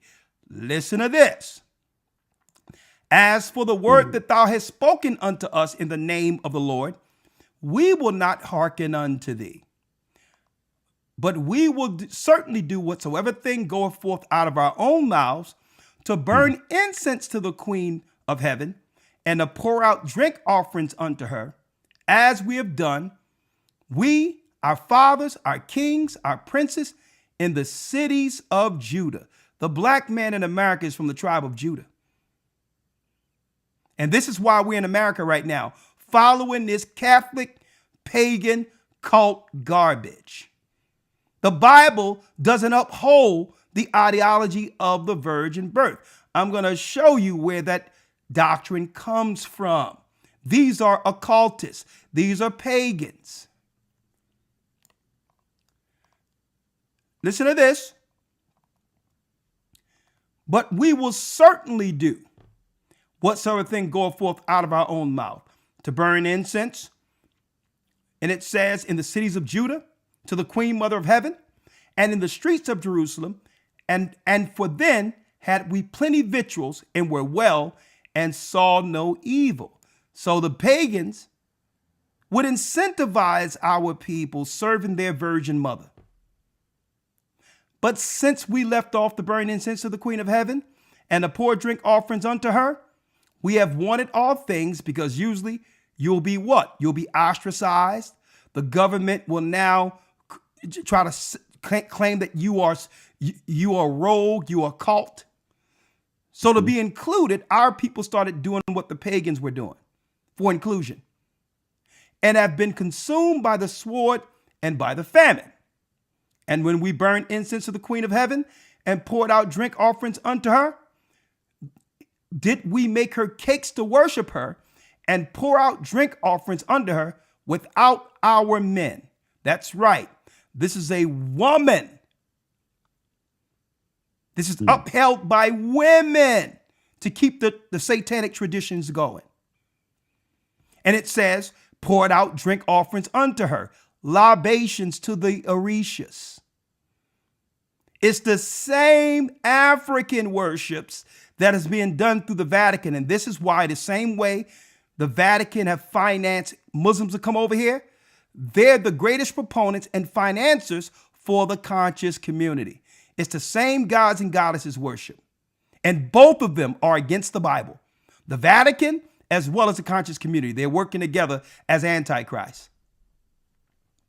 Then Jeremiah said unto all the people, to the men and to the women, this is what Jeremiah the prophet said now, and to all the people who had given him the answer, saying, the incense that you burn in the cities of Judah and in the streets of Jerusalem, ye and your fathers, your kings and your princes, and the people in the land, did not the Lord remember them and came not into his mind? He told our people, Did you think about our God at all when you was worshiping these pagan gods? As for that has spoken. Listen to this. Let me get straight to it.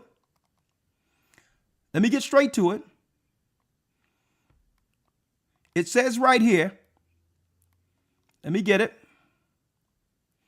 It says right here. Let me get straight to it. So that the Lord can no longer bear because of the evil of your doings, and because of the abominations which you have committed.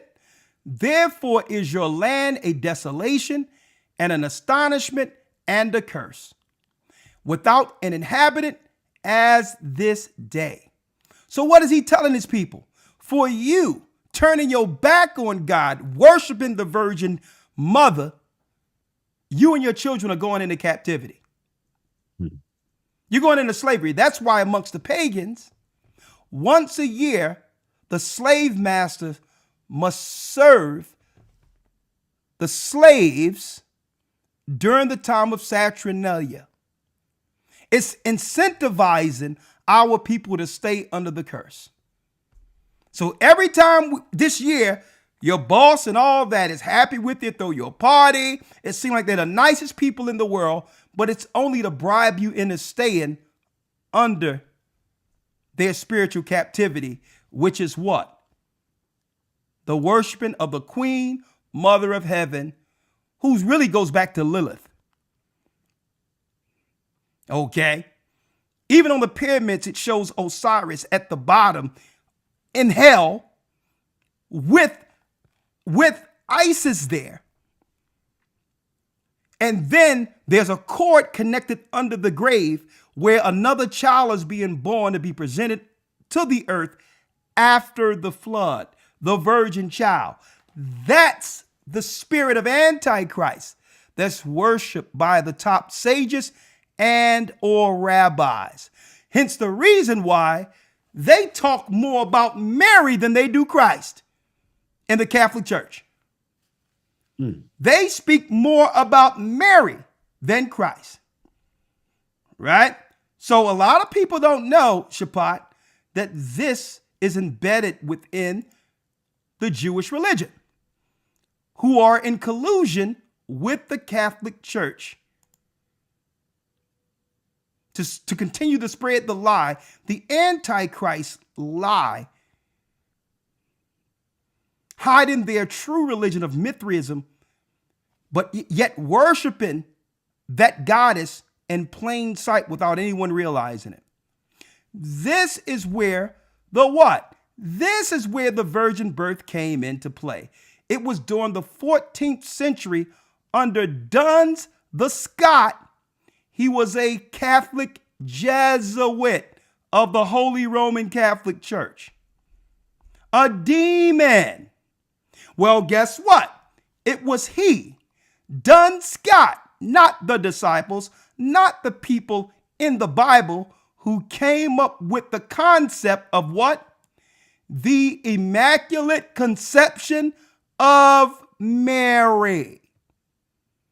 The 14th century BC. We're talking about 1,500 years after, quote unquote, the so-called birth of Christ. They came with this concept to reinsert this what? Ancient worship back into existence, knowing that they would teach us the same lie that led to our captivity over here in America eventually. Huh? We're putting it all together here for you. Huh? So this concept of a virgin birth came from two separate verses taught incorrectly to uphold the lie that leads to us what? Ignorantly following the same religion that led to our slavery. Huh? So let's talk real quick now. Let's talk. Elder Shaphat. What do Christians and Jews have in common? Right? They must have something in common. What's that? Because there was what? Fair use. Let me play this real quick. for educational purposes only. CBN, another alleged Jesuit Christian Zionist broadcast. Okay? CBN is pagan than all hell. Mm-hmm. The Christian Broadcast Network. They're some of the people, TBN, CBN, who put on the large scale people like T.D. Jakes and all that before us. Right? So let's see what the Christian Broadcast News is peddling. Fair use. And Israel's Ministry of Foreign Affairs. A partnership between Israel's Ministry of Foreign Affairs and the Friends of Zion Museum led to the unprecedented visit. As the first time in history, the state of Israel has officially partnered with 1,000 strategic pastors to commission them as ambassadors to combat anti-Semitism and reach the youth of their generation. To combat anti-Semitism and to what? Reach the youth of this generation, Shapat. Let's talk about it. The Holocaust story doesn't weigh in politically for this generation as it did our generation. Right? But I used to always ask. I asked my parents, I'm like, what are we talking about some white people in Germany for affecting the politics here when our people are suffering here in America? Why every time I hear a slavery story, I'm seeing something on TV that's talking about what happened with them? Not that if what happened with them was good or bad. If it was bad, but it happened over there. Aren't they muddying the waters for the people who are suffering over here? Shouldn't they be talking about the oppression of what happened with their people over in Germany, since those are the people who've oppressed them? So I used to wonder how that politically affected us here. Like, what does that have to do with us? It's unfortunate that people die in war, but the only atrocities we should be talking about in America is with the North American Indians and the black slaves that were brought here. You should be pressing the Germans on all that. I shouldn't be seeing buildings all around talking about a monument and all this based on what happened over there. That's stifling our progress politically. Right? So is this being used as a proxy to make an even argument so that our people cannot have the resounding voice of victim, including being victimized by the same people who are shouting that they're victims based on what happened in Europe? So I'm going to say this, right? I'm looking at this and I'm like, okay, this generation are more informed. They have TikTok. They have everything. Guess what? They have access to the news and they're not going to be easily led through the old propaganda that deceived Christians here in America. And they know this. So they got 1,000 pastors together, Elder. How much money do you think that costs to bring 1,000 pastors over into Israel and prep them for days and hotels and all of that with information to come back here to do what? First and foremost, what does Christians and Jewish people have in common? Now, why am I asking this? Well, right? Let me go here, Elder Lawyer. I'm sorry about that, Elder Shapat. Let's go here in Timothy real quick, 2 Timothy, because am I going to back you strictly because you are in a Jewish faith, even if it's contrary to my doctrine? Which means, if Christ was living today, would he be standing for the state of Israel? Would he be? Well, let's see. Because the only way to see is, let's deal with the doctrinal part first. Right? Let's go ahead to the Bible real quick, because you know we're Bible people. Right? Let's go straight there. let's check out 2 Timothy. 2 Timothy, the 2nd chapter, and we're going to start about the 3rd verse. All right. Right? 2 Timothy's 2 and 3. Matter of fact, 4 and 3. I'm sorry. 4 and 3. 4 verse 3, it reads. Right? Can we read it? Yeah, you can read it. 2 Timothy chapter 4, verse 3. For the time will come when they will not endure sound doctrine, but after their own lusts shall they heap to themselves teachers having itching ears. So it tells us in the last days that the people would no longer endure sound doctrine. The doctrine of Christ. Right? We would focus more so being led by those who was responsible for getting rid of Christ. If you look at the history of the Bible. So obviously I'm being straight out. Who is the people? And guess what? Let's put 2,000 years to the side. But the Bible says in the very end, Christians aren't going to look at doctrine anymore. They'll have itching ears, so they'll be listening politically to what financially benefit them. Itching ears. And they shall turn away their ears from the truth. Who's the truth? Christ. And what? And shall be turned unto fables. And they're going to trick the Christians into following fables like the Queen Mother of Heaven that was worshipped in ancient Babylon. See? They would purposely distort the truth of Christ and Christians by having people celebrate Sunday, knowing that it's not the day to be worshiped according to the word. They'll incentivize stores and all that, where each year Christians are celebrating Christ's birth, December 25th. No, it leads right back to the virgin child, Semiramis, Horus, and all of that in ancient times that secretly worship amongst those who worship Mithraism in Rome. So they all celebrate Christmas, some form of it, folks, including Jewish people. So here it is, and shall be turned into fables, lies. Read. Verse 5. But watch thou in all things. But watch in all things, come on.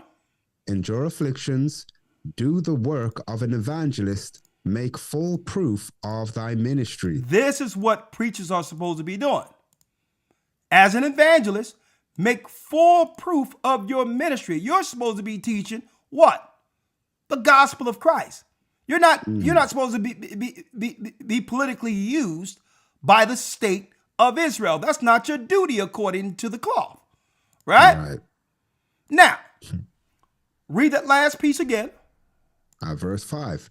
But watch thou in all things, endure afflictions, do the work of an evangelist, make full proof of thy ministry. Make full proof of thy ministry. Now, let's look into the Talmud to see what the Jewish religion, Netanyahu and all that, let's see how they feel about our Jesus Christ according to their own writings.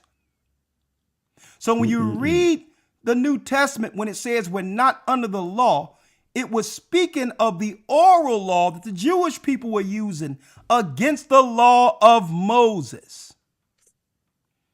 That's why it tells us Christ warned us about these what? These traditions that were set up by the converts. So when it says we're not under the law but grace, it's speaking of the oral law that they were trying to push on our people. Christ was pushing up against it. The oral law is what Jewish people follow in their synagogues under the what? Under what we see right here. The Talmud. So before I get marching orders by Israel as a Christian, I must first see if what they teaching aligns with the Christ I'm serving. Right? So let's go into the Gemara, the Talmud, and let's read it. Let's read it. I'm going to break it down. Right? Uncleus Bar Canonicus, the son of Titus' sister, wanted to convert to Judaism. So this was an Edomite, a Roman, who wanted to convert to the religion. Judaism is for converts. That means you're not from the bloodline of the people in the Bible. You've converted into a religion called Judaism.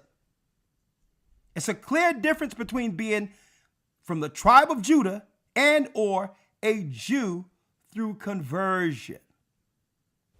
Right? Now, who is most important in the world? Where you are now? Titus said to him, the Jewish people. Uncleus asked him, should I then attach myself to them in this world? Titus. Wait, you skipped over a bit, Elder. Okay, hold on. Where? And it's important relating to what happened about a year ago, give or take, I can't remember, when there were stories of little kids' mattresses and tunnels in New York. And why they were doing that is because they were trying to speak to their quote unquote Messiah. Scroll back up a little bit because it talks about necromancy. Just scroll up a tiny little bit. You mean down or up? Right there. Right there. Hold on. Where you mentioned Uncleus, the first bit where you mentioned Uncleus. Uncleus, hold on. Yeah. Let me get it. The Gemara relates Uncleus Bar Canonicus, the son of Titus' sister. Hold on, let me get it. Okay. This scroll is just horrible. It's all over the place, huh? Right here, where it says Uncleus Bar Canonicus. That's right. Man, what's up with this? Yeah, hold on. He went and raised Titus from the grave through necromancy. What is that? Necromancy is forbidden according to the Old Testament, right? Now it's talking about, he went and raised Titus from the grave through necromancy. So a lot of the Christians were doing work, raising people from the dead, where the Jewish people were calling it what? They were calling it sin. Right? Hold on. This thing is, right? Hold on. Let me get rid of this. Hold on. I'm sorry about this, folks. This thing is acting up here. Right? Anything else you want to say before I go through it, Elder? No, that was it. All right. I'll do it this way then, because I think they have these pages going haywire on purpose. Uncleus asked him, should I then attach myself to them here in this world? Titus said to him, their commandments are numerous. You will not be able to fulfill them. It is best that you do as follows. Go out and battle against them in the world, and you will become a chief, as it is written. Her adversaries, Zarabiah, have become the chief, which means anyone who distresses Israel will become the chief. Uncleus said to him, what is the punishment of that man? A euphemism for Titus himself in the next world. Titus said to him, listen to this, that which he decreed against himself, as he undergoes the following. Every day, speaking of once you're dead, his ashes are gathered, and they judge him, and they burn him, and they scatter him over the 7 seas. Listen to this. Uncleus then went and raised Balaam from the grave through necromancy. He said to him, who is most important in that world where you are now? Balaam said to him, the Jewish people. Uncleus asked him, should I then attach myself to them here in this world? Balaam said to him, you shall not seek their peace or their welfare all the days. Uncleus said to him, what is the punishment of that man? A euphemism for Balaam himself in the next world. Balaam said to him, he is cooked in boiling semen. Now, who would even have this in their writings? To show you some of the freakisms in their writings, folks. He is cooked in boiling semen as he calls Israel to engage in licentious behavior with the daughters of Moab. Listen to this now. Elder Shaphat, this is what their particular writings that they uphold over the Torah says about the Bible's Messiah, Christ himself. Yes, he's written in their what? Talmud. Onkelos then went and raised Jesus the Nazarene from the grave through necromancy. So they're saying that Christ didn't rise from the grave naturally like it's written, according to even though it was recorded in the Roman Empire and in the annals of Rome, the superstition of him coming back to life. They said, no, he was raised through witchcraft, according to what Jewish people believe. Onkelos said to him, who is most important in that world where you are now? Jesus said to him, the Jewish people. Onkelos asked him, should I then attach myself to them in this world? Jesus said to him, their welfare you shall seek, and their misfortune you shall not seek. For anyone who touches them is regarded as if he were touching the apple of his eye. Right? Now check this out. Hold on. Then it goes here. The Nazarene. Onkelos then went and raised Jesus the Nazarene from the grave. Right? Let me go down. 1 second. Onkelos said to him, what is the punishment of that man? A euphemism for Jesus himself in the next world. Jesus said to him, he is punished with boiling excrement, as the master said. And anyone who mocks the words of the sages will be sentenced to boiling excrement. Now, why is this in their particular Talmud? Well, if you raise someone from the dead, it's witchcraft. And they say, well, the sin, according to Jesus' own mouth in the Talmud, is that his judgment should be what? Him boiling in human excrement. So a judgment with his own words is where your Lord and Savior resides in the present.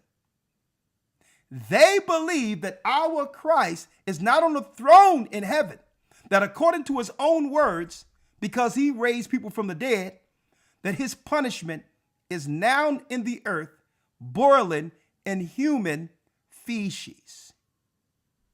And they'll use this particular writing of the sages, and they'll teach this amongst their children and others within the Jewish religion.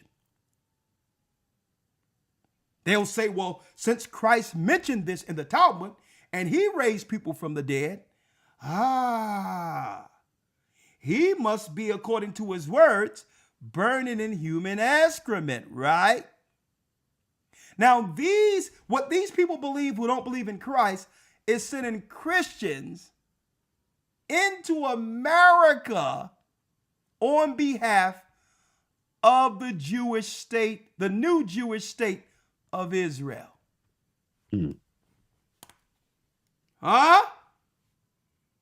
So let's go back real quick, if you may, and then Shaphat, it's up to you. You can stay up because I don't think you're probably going to pick up where I'm going with this later. But it's right on the cusp of the spirits that they were able to use through science that leads to what's in AI right now. There's a form of control that they will utilize to get rid of all of the corporate jobs. There will be no corporate jobs. The office jobs are done. All the people they're bringing in from other countries are used to personal entrepreneurship to survive. That's the new model. The IRS is moving from the industrial side of things when it comes to what? People applying for their taxes and all that through a corporation, knowing that we're going into a world where everyone will be personally responsible for their own taxes under 1099. All of the tax agents and all of that is pivoting that way intentionally. And they're going to use what? AI to regulate it all. But guess what? Do you all know, folks, who's in control until they lose control of it? It's a quick way of getting the whole world under control before the mark of the beast, where only one people will be in political control of all of it. But first, they need the Christians in America to get on board with it. Because it was the spirit of Christians in America who moved Zionism forward. Why? Because it takes the strength of those who believe in Christ to move anything in this world. So by default, if they can trick us into believing it's what? In the interest of our Christ, they can use our power to actually get rid of their enemies who are Christians. Now, I don't want to go too far in this, but I'm just setting it up for y'all here, right? 1,000 pastors explore and went over to Israel to come back to do what? Mike Evans says Israel's fight is not just on the battlefield. Right now, there's an ideological war that Israel's losing. So they need the evangelicals, they need the Zionists to fight an ideological war. One of the goals of this gathering is to strengthen Christian support during a time of growing global anti-Semitism. Racist evangelicals. The Zionists have created evangelicals, folks. It's them teaching in our church that the state of Israel that was created in 1948 is some type of biblical prophecy we're supposed to get behind, with them being the chosen people. That's the new ideology of the replacement theology that the Jesuits begin to teach amongst the evangelicals to get our people who are Israelites on board with supporting something that was just created only a few decades ago. Right? What do Christians have to do with the politics of America and or Israel? Right? They say the pulpit must speak louder than the propaganda.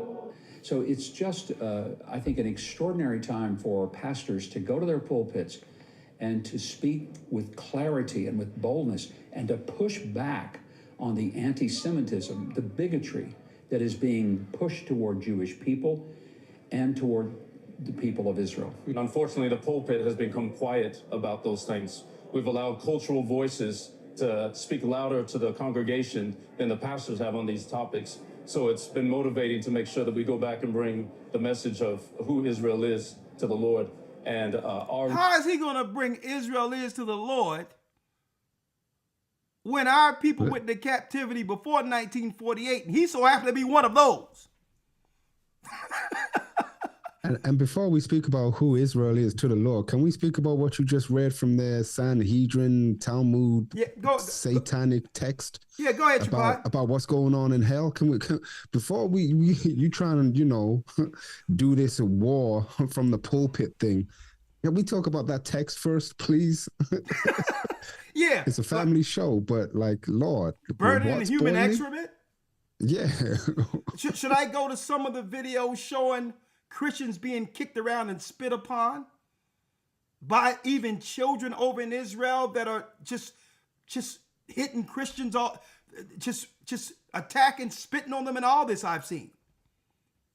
Where's the defense for those who believe in Christ? But go ahead, Shabbat. No, Elder. You know what? We're not getting it, okay? The Bible says he will bless those that bless Israel.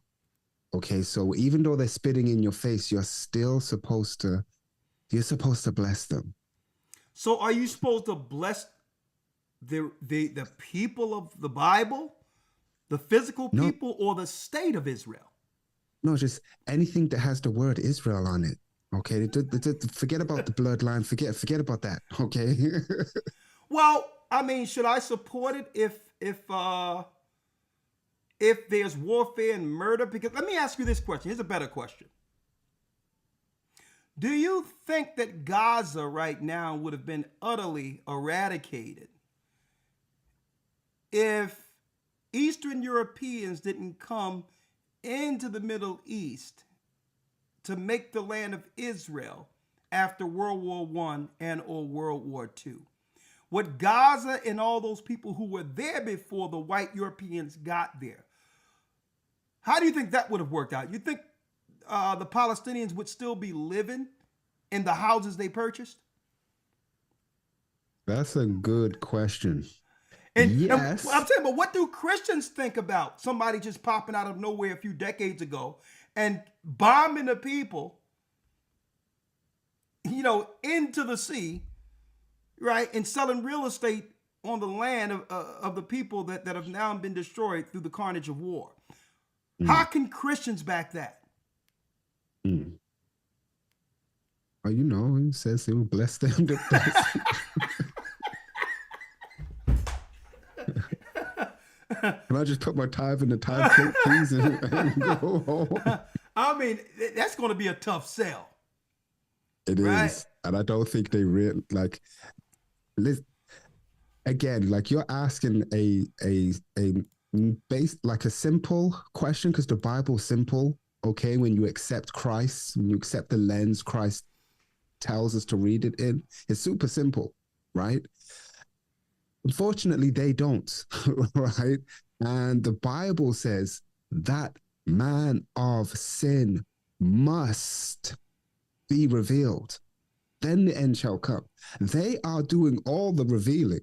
It's like a cabaret, the old school movies, the La La or Cha Cha Cha. They're doing that and they're revealing themselves everywhere. Well, speaking about revealing themselves anywhere, maybe they would want to support the land of Israel if they believe, according to this National Geographic, that Mary is just popping up all over the scene right now. Right? The white Mary. Have a look. Right? You see how all the world is bowing to the Queen Mother of Heaven. National Geographic, man. And man, that ain't nothing. You see this lily white woman with this little child with two bulls which represent Baal behind it? Right? Wall Street, the two bulls, it's not by chance. Right? This is the devil's religion right here. Right? And look at all these innocent people who's going into Israel to make a place for the peaceful Jewish people, man. See that? So surely there'll be peace on earth once these people go into the land of Israel, right? Don't you just feel the love right here? Right? Looking like that. And here it is.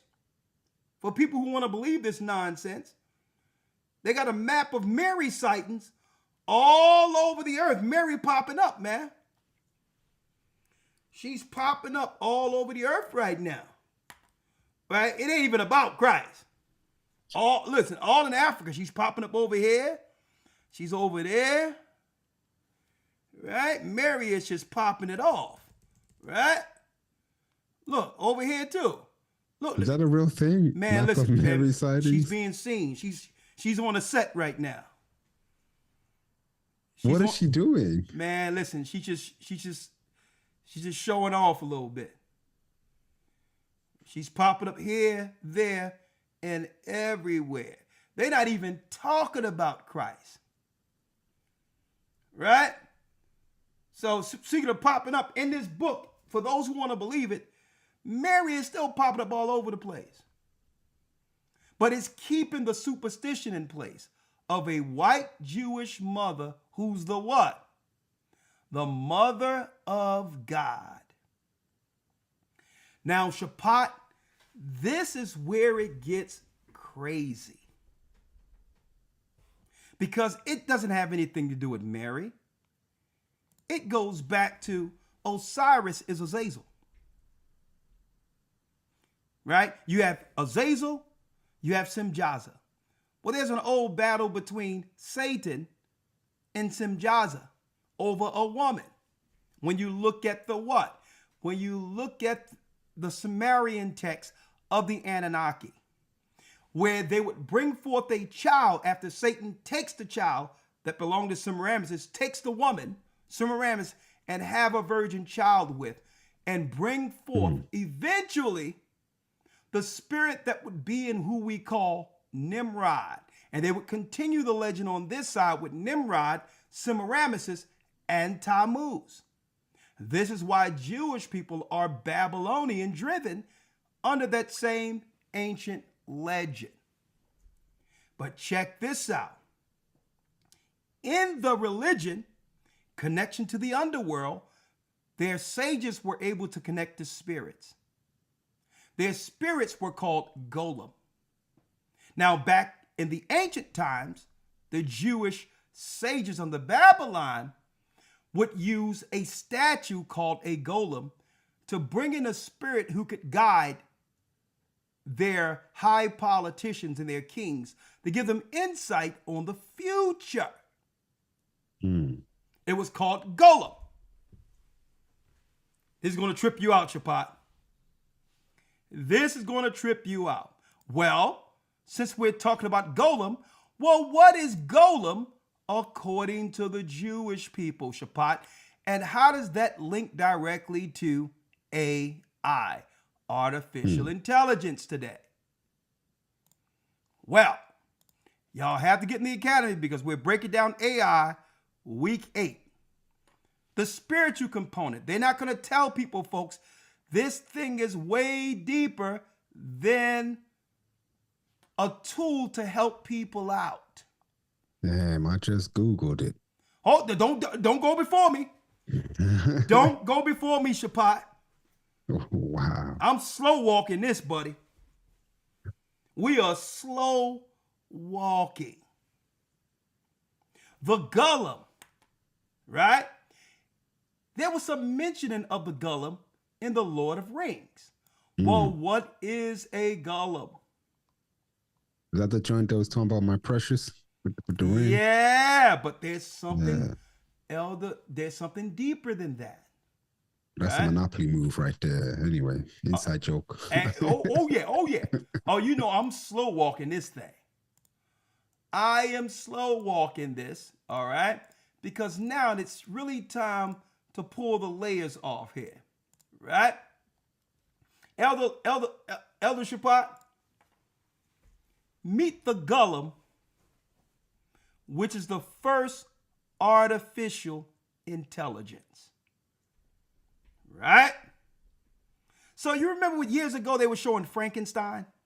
He's alive, he's alive.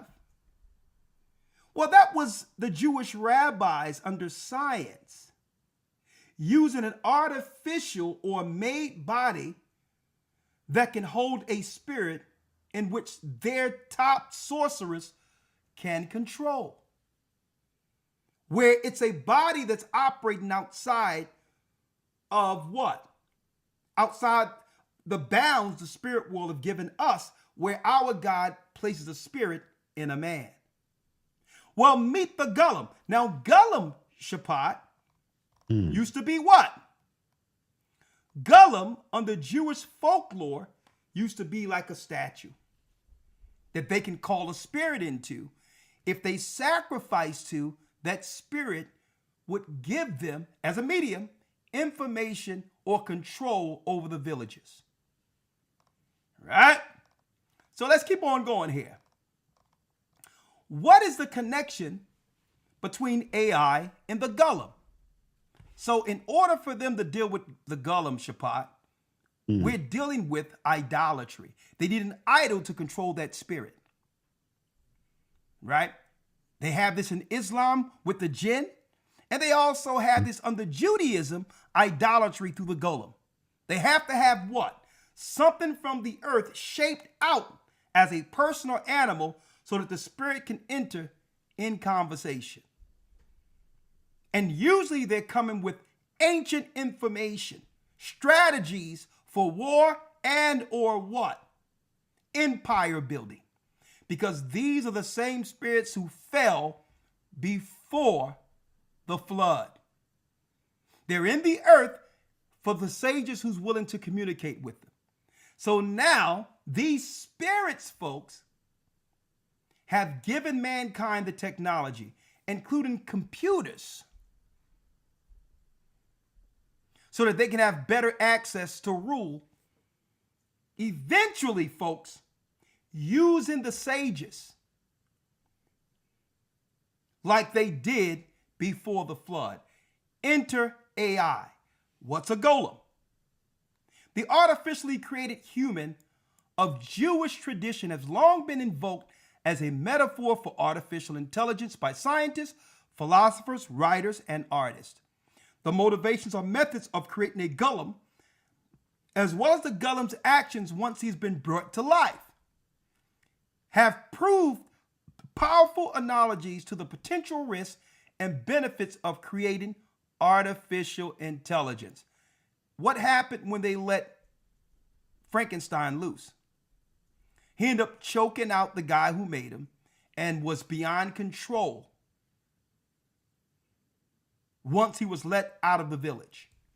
Which means, metaphorically, what they're putting out there is that you cannot put the genie back in the bottle.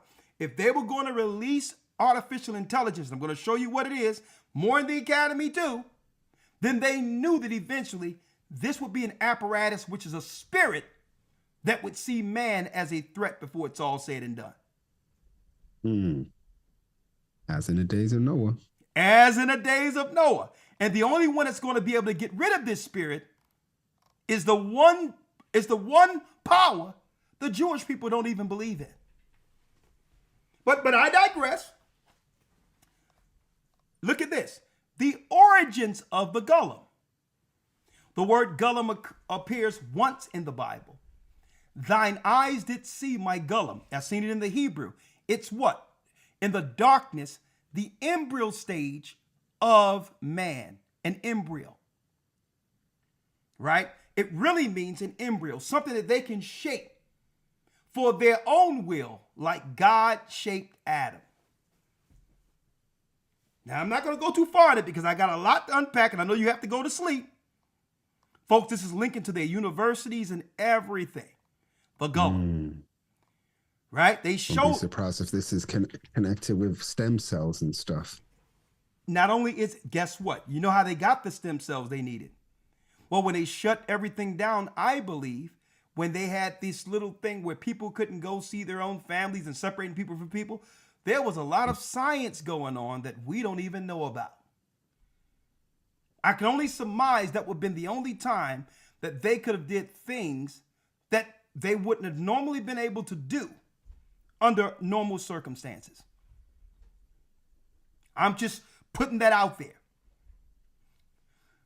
Here's the golem, right? It's a spirit that speaks to the sages and give them information on how to rule. Now, it tell you in the book of Revelation at the very end that these spirits will be released from the river Euphrates, but they must be controlled. Well, they're being controlled under the science.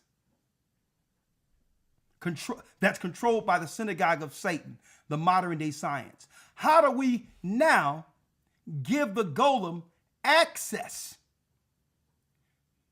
through our technology to rule so many people at once? Get the information we need to tie everything in. Well, we'll have those of the ancient wisdom give the understanding or knowledge or fixes for everything humans need. Right? So hold up. Hey, check it out. What does it mean to create a golem? Well, in the Jewish mystical tradition, creating a golem was understood as a means to grow closer to the Creator and to achieve spiritual perfection. Well, the Creator they're talking about is Samael, Satan. To go to the wise one who had knowledge from the heavens into the earth since the beginning. That's Samael or Lucifer himself. Right? The whole concept of Frankenstein, right? Now, let me show you this. The golem. Get that out of the way. As it is core, the golem motif explores the mystery and power of the creative act. Folks, guess what? Robots. Robots are the up-to-date technology for the advanced golem. Huh?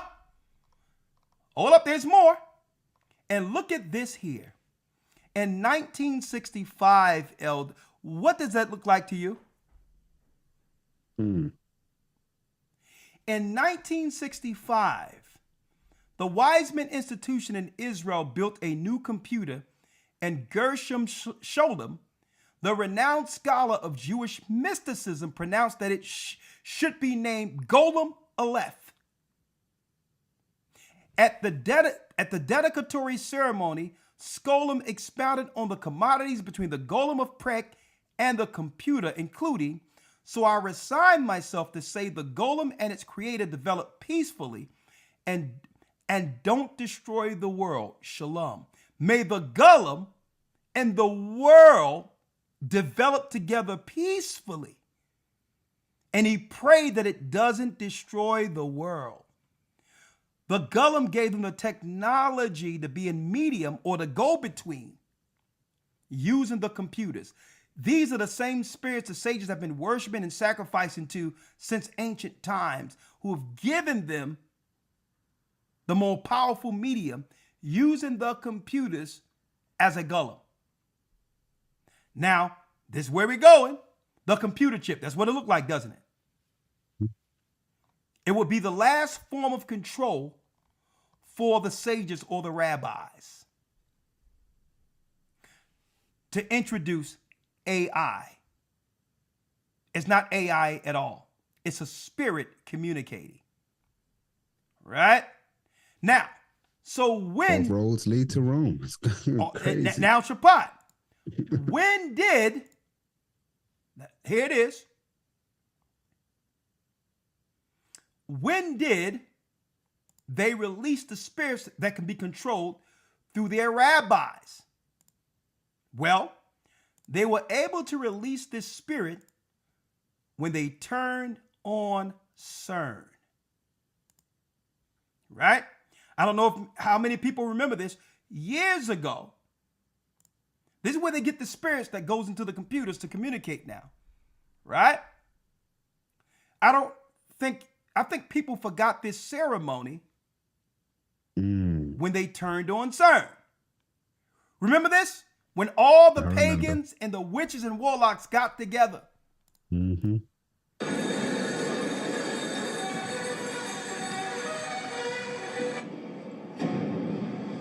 Look at these demons.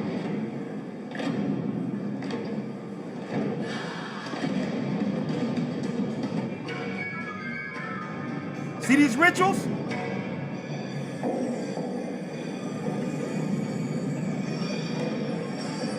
Look at these freaks. Look at these freaks. When they turned on CERN. Look. Opening up portals to hell. Right?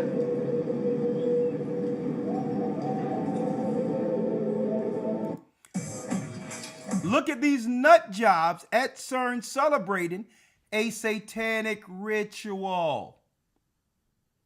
Right? Now check this out, Shapat. There's a woman who did a study.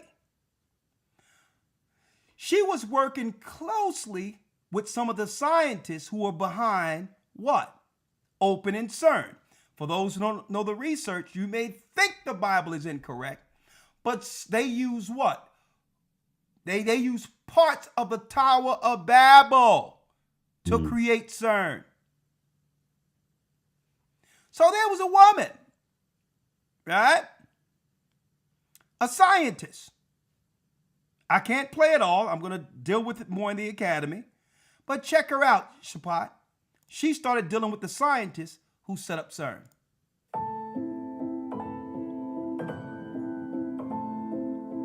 She invited me to see everybody and put me at the table of two physicists from the CERN, one in Geneva, one in Portugal.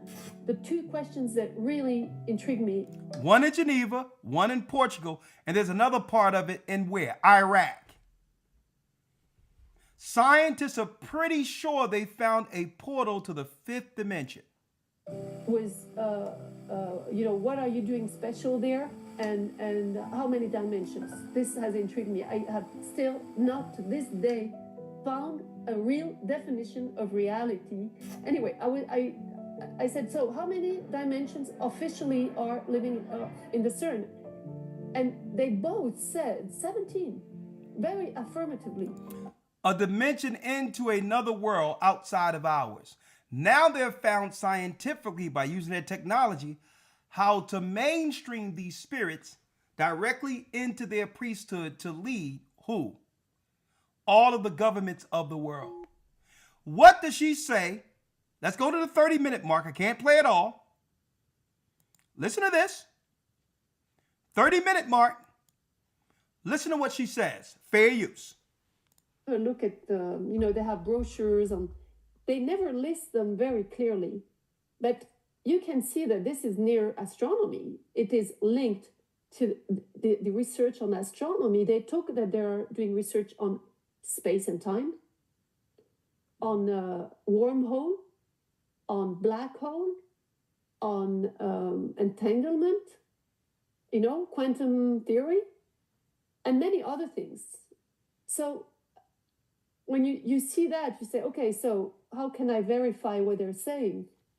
And that's where the problem starts. And it's the same with everything micro and macro. We cannot check what they're saying to us about the universe, and we cannot check what they're talking to us about subatomic. And as a methodologist of science and critical thinker, I'm like, they can just fool us the whole way, what they're doing. And I will add to that the CERN has been put on the scene at the inauguration of the Gotthard, Saint Gotthard tunnel. And Saint Gotthard means Saint God. Yeah. Saint God. A portal directly to the spirits who control the kings of the earth. The gods were always here since what? Since the beginning.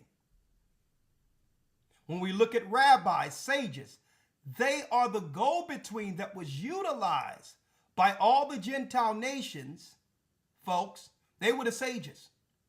Until these same powers or demons or spirits gave them the knowledge to actually create the computers, where now they can do it more advanced and get to more people in a short amount of time.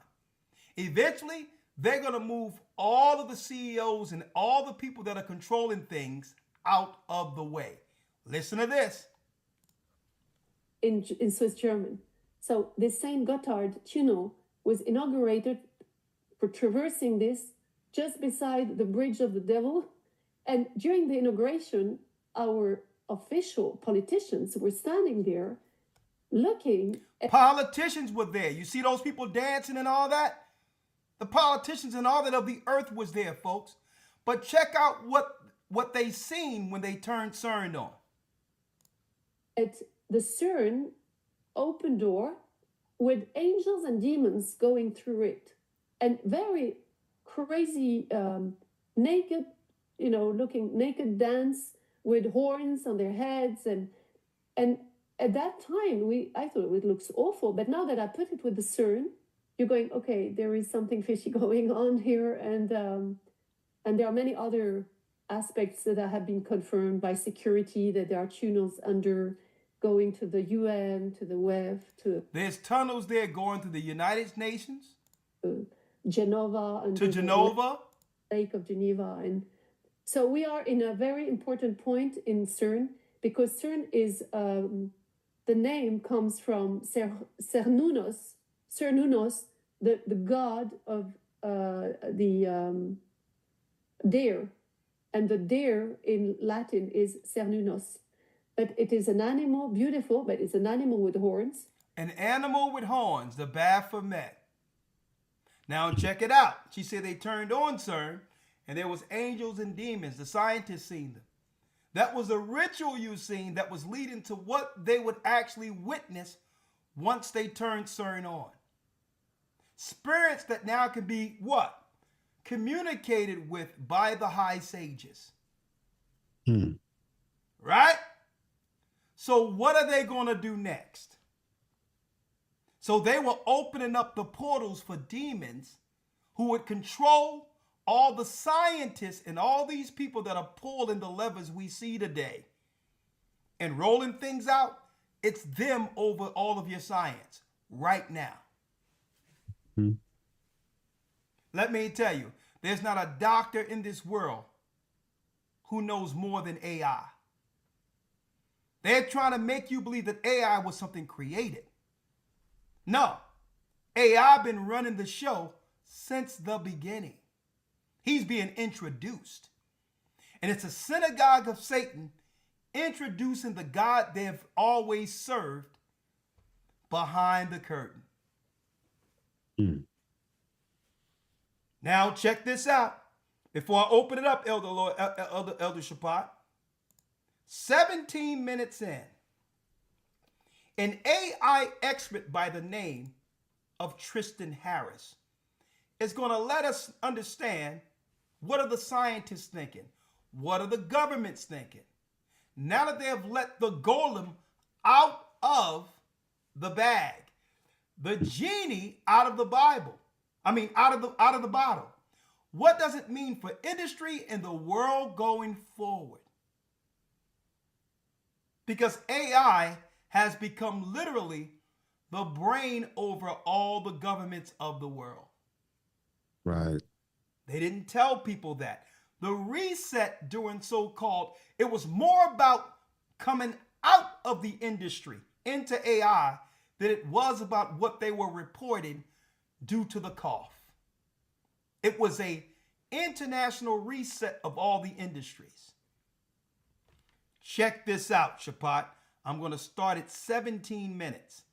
Let's listen and listen careful, and you give me your insight on what's being said here. This is someone who've worked behind closed doors and going to give us the insight of what we can look forward to in the future based on this new technology. Now, I'm going to go into more of it in the academy, folks, but again, for those who don't believe in God, folks, the scientists lied to people for years, trying to make you believe that in order for you to believe in science, you had to not believe in the God of the Bible. Folks, the scientists are sorcerers. They're lying to you. They know the God of the Bible is real. They know. That's what they're ramping up the fight against.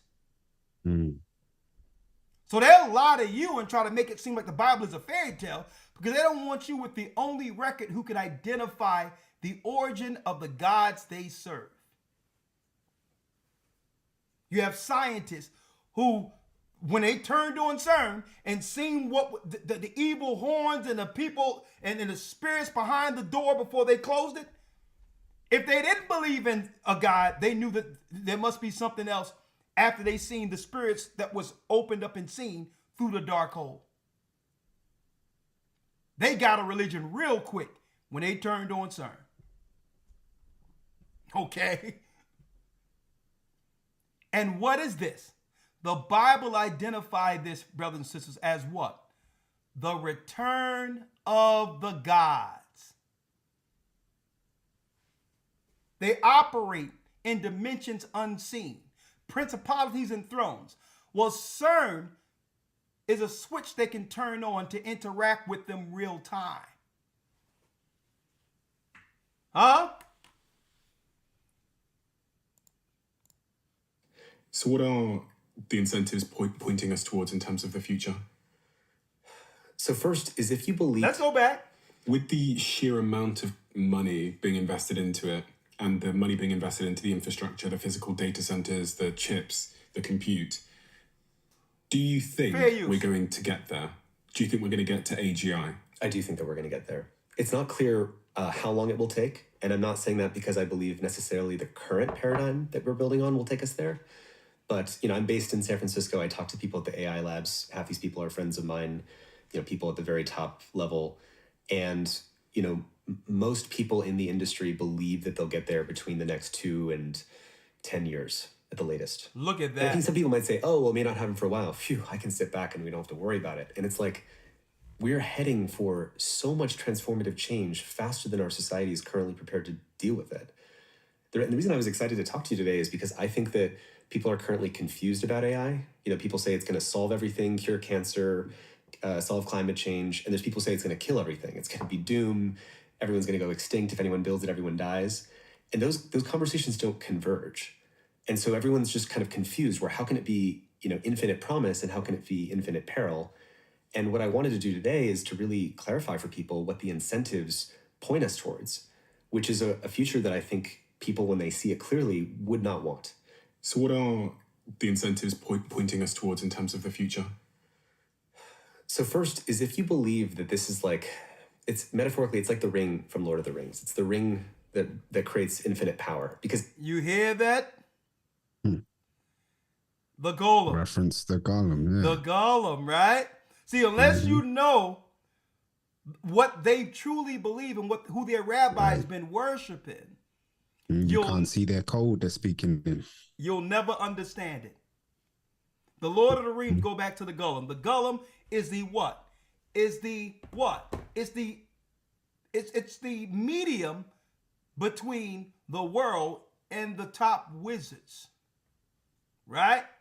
And then you got a ring which is precious, where all of the powerful are seeking this one power and fear it might fall into the wrong hands. Right?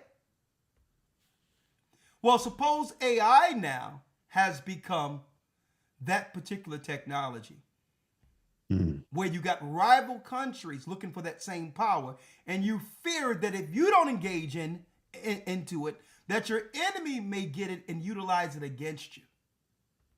Not realizing the arms race is solidifying the same outcome anyway.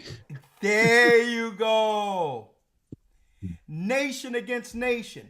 Kingdom against kingdom. This is what happens when you let the cat out of the bag. Right? Now listen to this.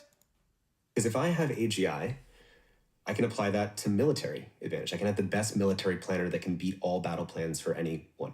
And we already have AIs that can obviously beat Garry Kasparov at chess, beat Go, the Go Asian board game, or now beat StarCraft. So you have AIs that are beating humans at strategy games. Well, think about StarCraft compared to... So why is AI beating them at all of these strategies? Who you think taught them from the beginning? Right?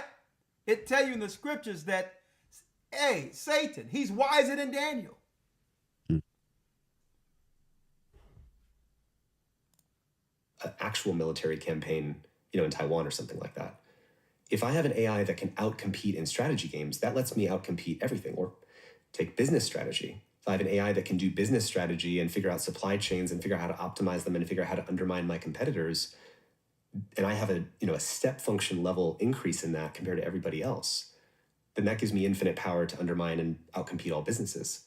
If I have a super programmer, then I can outcompete programming. 70 to 90% of the code written at today's AI labs is written by AI. Think about the stock market as well. You heard that, Shapat? 70 to 80% of the code that's written for AI in AI labs is written by AI, no people. 80% AI, 20% people. But go ahead. This makes sense for a few different reasons. It doesn't make sense when you look at it from the lens of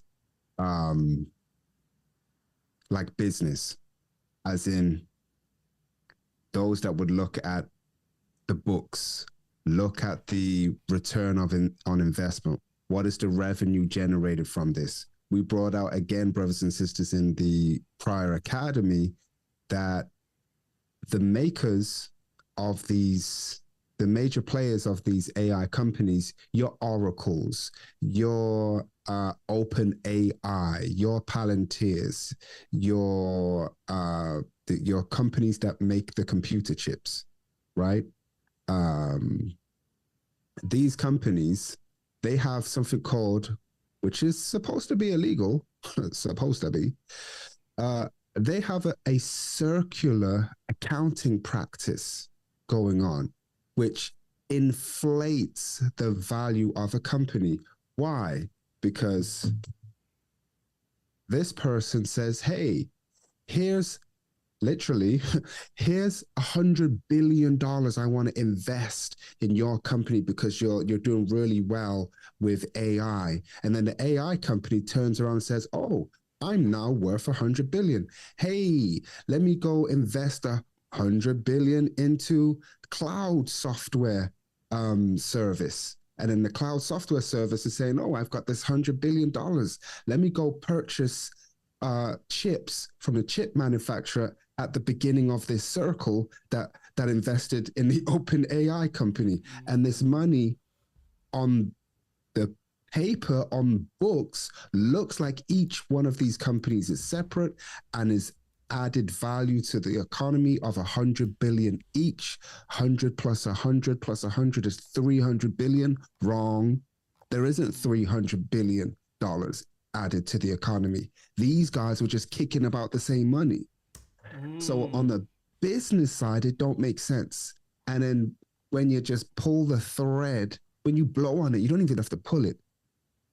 It also doesn't make sense because whilst the data centers that are actually taking resources that humans need, like water, we brought this point out in the prior academy, and messing up the local water in the area, and take energy, like the lights are on right now, they take electricity to run, and they usually, because they've put the data centers in certain rural areas where there isn't the infrastructure to have it be connected to the grid, they have diesel generators supplying that joint. So AI gets an overlap with the green nonsense narrative that, oh, this is carbon great and it's good for the environment because less resources is needed. When they say resources, they're talking about you. But when you pull away at this thread on AI, on the business side, how it don't make sense economically and financially, these companies are about to go bust in normal economic sense because they have all this debt, okay, in terms of what it costs to make these data centers. For argument's sake, let's call it 100 billion. But the revenue generated is like 50 million. So they would have to, and that's revenue, not profit. There is a difference between revenue, which is money coming in. Okay, that doesn't mean they've profited that money. Then you have costs. They would have to operate for like hundreds of years to pay back the money it cost them to build these data centers. So the economics don't make no sense.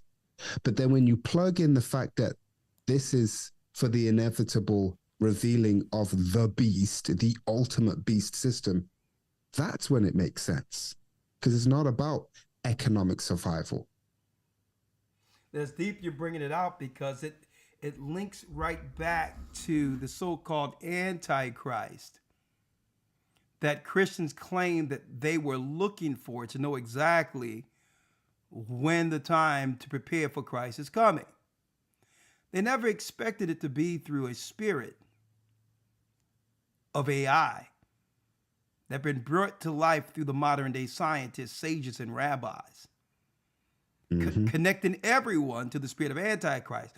Now, this is why Christ tells us that it's going to be total mayhem at the very end. Nation against nation, kingdom against people, kingdom against kingdom. The love of many shall wax cold. So what happens with a job when now to compete with AI and to stay in competition, to keep your job, to keep your business intact, you must go to people who you care about and say, I'm sorry, In order for me to compete and not go under, I have to lay you off. Right? We talking about your doctors, your nurses, your administrators, your accountants, the people who made these industries go. So now you're going to tell them they've been making all of this middle class to high white collar money to say, well, hold up. Well, what's my future now when I put all my eggs in this basket working for this corporation? So think about that. In order to, you got to be cutthroat to survive. This is what in Christ. This world. Yeah, in this world. Yep. In this world, the world is not prepared for a government who has no answers financially for its citizens. And what I believe, Shapat, and keep your eye on this. I know I'm keeping you up, and I got to open it up for the people in a couple of moments. I believe these 1,000 pastors aren't pastors at all. I believe that these are what? These are actual gatekeepers who's coming with an agenda by the synagogue of Satan to bring all these Christian youths into a ritual. We're going to see an uptick on revivals and all this where the youth is going to sing and praise and all of that. But it's actually to harness the energy to introduce the God they serve, Satan himself. How? Because you're not going to get young people down with anything without using music as a key component. See? I'm going to tell you, it's harnessing a spirit through these rituals like we've seen at CERN, but they're going to do it through choirs. They're going to do it through the Christian church to bring all the youth together, to take all of that energy to actually call on the spirit that's behind AI. And that spirit is Satan himself. But let's finish listening to this real quick. Look at what comes next, Shapat. Think about the stock market. If I have an AI that can trade in the stock market better than all the other AIs, because there's mostly AIs that are actually trading on the stock market, but if I have a jump in that, then I can consolidate all the wealth. If I have an AI that can do cyber hacking, that's way better at cyber hacking and a step function above what everyone else can do, then I have an asymmetric advantage over everybody else. So AI is like a power pump. It pumps economic advantage, it pumps scientific advantage, and it pumps military advantage, which is why the countries and the companies are caught in what they believe is a race to get there first. And anything that is a negative consequence of that, job loss, rising energy prices, more emissions, stealing intellectual property, security risks, all of that stuff feels small relative to if I don't get there first, then some other person who has less good values as me, they'll get AGI, and then I will be forever a slave to their... What you see there? What he said about, well, it's a lie, first and foremost, that there's economic advantage or scientific advantage or military advantage, because there's a term called AI slop. It's absolutely garbage and trash. But putting that piece to the side, okay, we already explained that in terms of at least the economic part, that don't make sense. But when you plug in the, the revealing of the beast system, that's when it makes sense. But the piece I wanted to speak on is the piece that ties in with what was mentioned earlier about Magna Carta being undone. The idea of the rule of law being undone. The fact that you have a right to a fair trial or a trial by jury, okay, of your peers being undone, where AI can step in. He didn't say that, but he mentioned other parts of life where it's like this. I said this to some of the brothers and sisters that I spoke with during quote unquote COVID, and they wanted a consultation because their job was requiring them to do something they didn't want to do. And we were advising them as basically what the church was saying, like, listen, you don't want to do that because the laws currently are still on the books. And my phrase ultimately came to this, which was, until they straight up come out and say, listen, we're not your human rights that protect you, or if you're in America, your constitutional rights that protect you, your freedom of religion, until they straight up come out and say, sorry, we worship Satan, those laws don't apply, we got nothing to worry about. But it sounds like what he just said, oh, we don't care if this has economic impact, which proves he's contradicting himself, how it can have, AI can be economically good for you if, you know, you're not looking at the whole picture of an economy and saying, hey, what drives the economy is consumption in a consumer-driven economy. So if people aren't working, where on earth is your goods going to be? Who's buying your goods? You killed all the jobs. So who's buying your goods? Yeah. And think about this. AI is making an analytical determination outside of empathy, feelings, outside of what a person needs to survive. Right. It's only making an analytical benefit for who's ever driving it, without the personality to care for the people who suffer. Right? So you have to think about that. It's like, I mean, it's about to get crazy. Because all these jobs they're talking about people are losing, those jobs aren't coming back. No. And if I can say this real quick, Elder, because it ties in with what you mentioned about CERN, and it leads into the solution. And we kind of eventually going to be forced there anyway, brothers and sisters. And I put the cart before the horse. AI don't work in the real world. And when I say the real world, I mean non-digital attached things. Yep. Okay? Farming ain't digital. Making clothes, yes, that is correct. It is not digital. All right? And going back to CERN, we're on the internet right now. We're using it. Okay? The Bible speaks about this. Okay? Technology, when you break down the word, ain't nothing but that tree. It's knowledge of a particular technique. That's all technology is.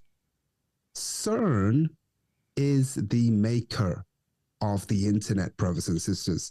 The internet didn't exist prior to CERN.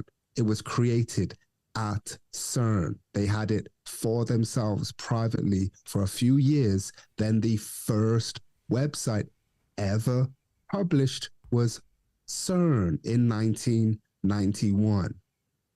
So it would make sense that the evolution of the internet, AI, would come through these Gollum means. But what does that look like in real time? This is what it looks like real time when there's no industry jobs left. Right? One is required to pay back his debt, his or her debt, if they went to college. But all in all, it's going to be an exchange for any goods. Right? And you have to think about what that is. If you have goods to sell, to barter, whatever the case is, that will get us by on a daily basis. Unfortunate where this is going, I'm going to be talking about this on a different conversation, being that families aren't together and there's total separation between man and women, it's going to leave women with very little choices but to what? The majority of the poor women are going to be bartering their bodies to survive. It's going there.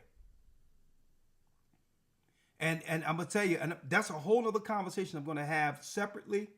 Why am I going there? Because I'm listening to this intellectual today before the broadcast. And she's saying all these women are let off at the job. And she was a very articulate black woman.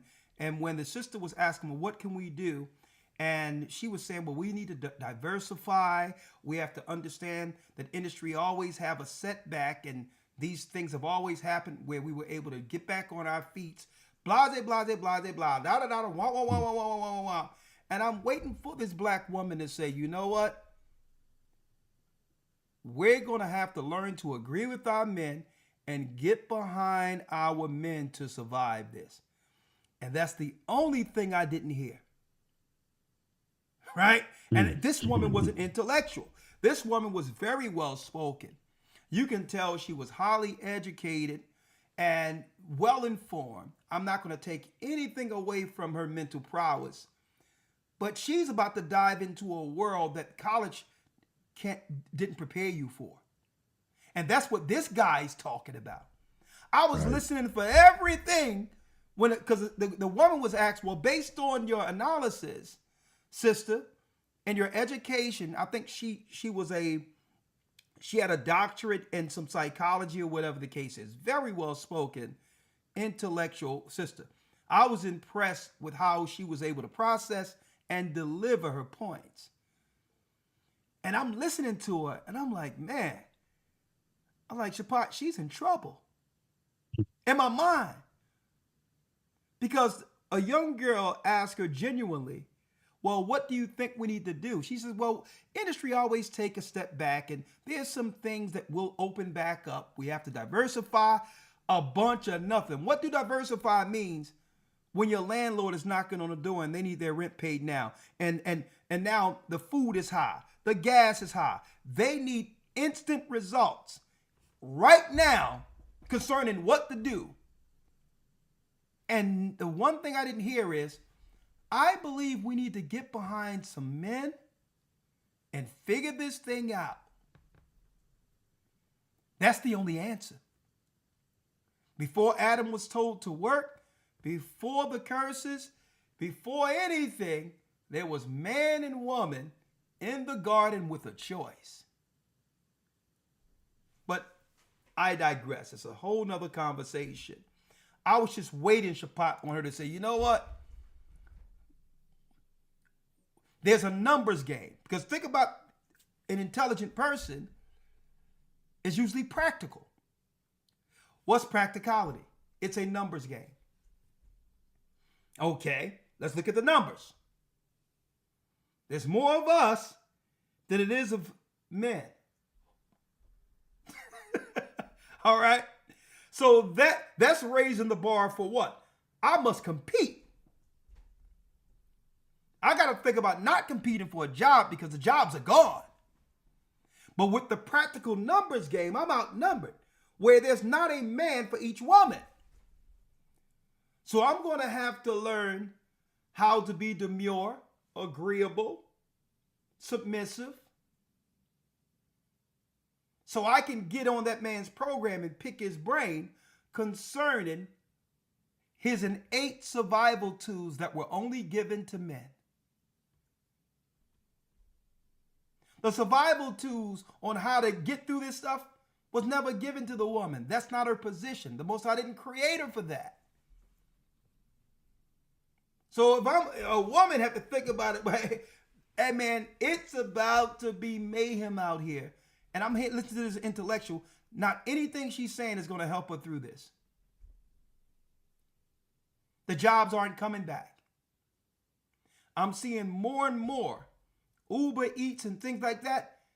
I'm shocked. It's shocking me to see how many women I see, and I'm glad they're out there hustling and bustling, who are taking on odd jobs and delivering packages with Amazon and all that just to make ends meet, thinking that something is going to actually turn around so that she'll have access to the finances we had 10, 15 years ago. I'm seeing more and more women, Shapat, Uber Eats, Uber, delivering packages. We was in Philly out there. This must be about 2 years ago now. You don't remember the sisters on the back of the bin lorries or garbage trucks? There was in Philadelphia, there was two women dumping the trash on the back of the trash trucks. You pointed, you took a picture of it. You couldn't believe it. You was like, is that two sisters out there dumping trash? And it was two sisters in North Philly on the back of trash trucks throwing trash in the back. Man, it's about to get real. But I want you to hear this, Shapat, real quick, because we're breaking down now, all right? Future. And I know this might sound crazy to a lot of people, but this is how people at the very top of the AI world believe is currently happening. And that's you've what had those justifies conversations. Yeah. Well, I mean, you've had, Jeff Hinton and now there's Roman a point Yablonsky to and where you other said people, that people Mogadot, are going to become and slaves. they're saying the same thing. And I think people need to. I was wondering how they were to get the whole world in a slave posture all over the earth at once. Now it's evident.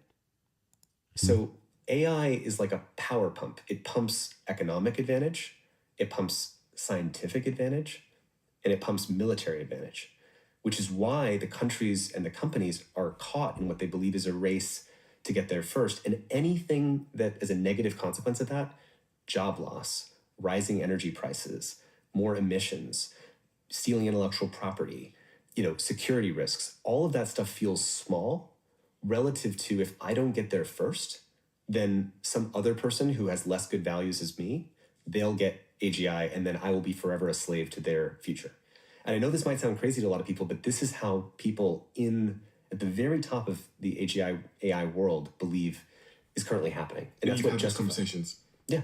Fair use. Well, I mean, you've had, Jeff Hinton and Roman Yablonsky on and other people, Mogadot, and they're saying the same thing. And I think people need to take seriously that whether you believe it or not, the people who are currently deploying the trillions of dollars, this is what they believe. And they believe that it's winner take all. And it's not just first solve intelligence and use that to solve everything else. It's first dominate intelligence and use that to dominate everything else. Have you had concerning private conversations about this subject matter with people that are in the industry? Absolutely. I think that's what most people don't understand is that there's a different conversation happening publicly than the one that's happening privately. I think you're aware of this as well. I am aware of this. What do they say to you? So it's not always the people telling me directly. It's usually one step removed. So it's usually someone that I trust and I've known for many, many years who at a kitchen table says, I met this particular CEO. We were in this room talking about the future of AI. This particular CEO they're referencing is leading one of the biggest AI companies in the world. And then they'll explain to me what they think the future is going to look like. And then when I go and watch them on YouTube or podcasts, what they're saying is they have this real public bias towards the abundance part. We're going to kill cancer. Cure cancer, universal high income for everyone. Yeah, all this stuff. People won't have to work anymore. But then privately, what I hear is exactly what you said, which is really terrifying to me. There was actually since the last time we had a conversation about AI on this podcast, I was speaking to a friend of mine, very successful billionaire, knows a lot of these people, and he is concerned because his argument is that if there's even like a 5% chance of the adverse outcomes that we hear about, we should not be doing this. And he was saying to me that some of his friends who are running some of these companies believe the chance is much higher than that, but they feel like they're caught in a race where if they don't control this technology, they don't get there first and get to what they refer to as takeoff, like fast takeoff. Yeah, recursive self-improvement or fast takeoff, which basically means what the companies are really in a race for, you're pointing to, is they're in a race to automate AI research. Because right now, you have OpenAI, it's got a few thousand employees.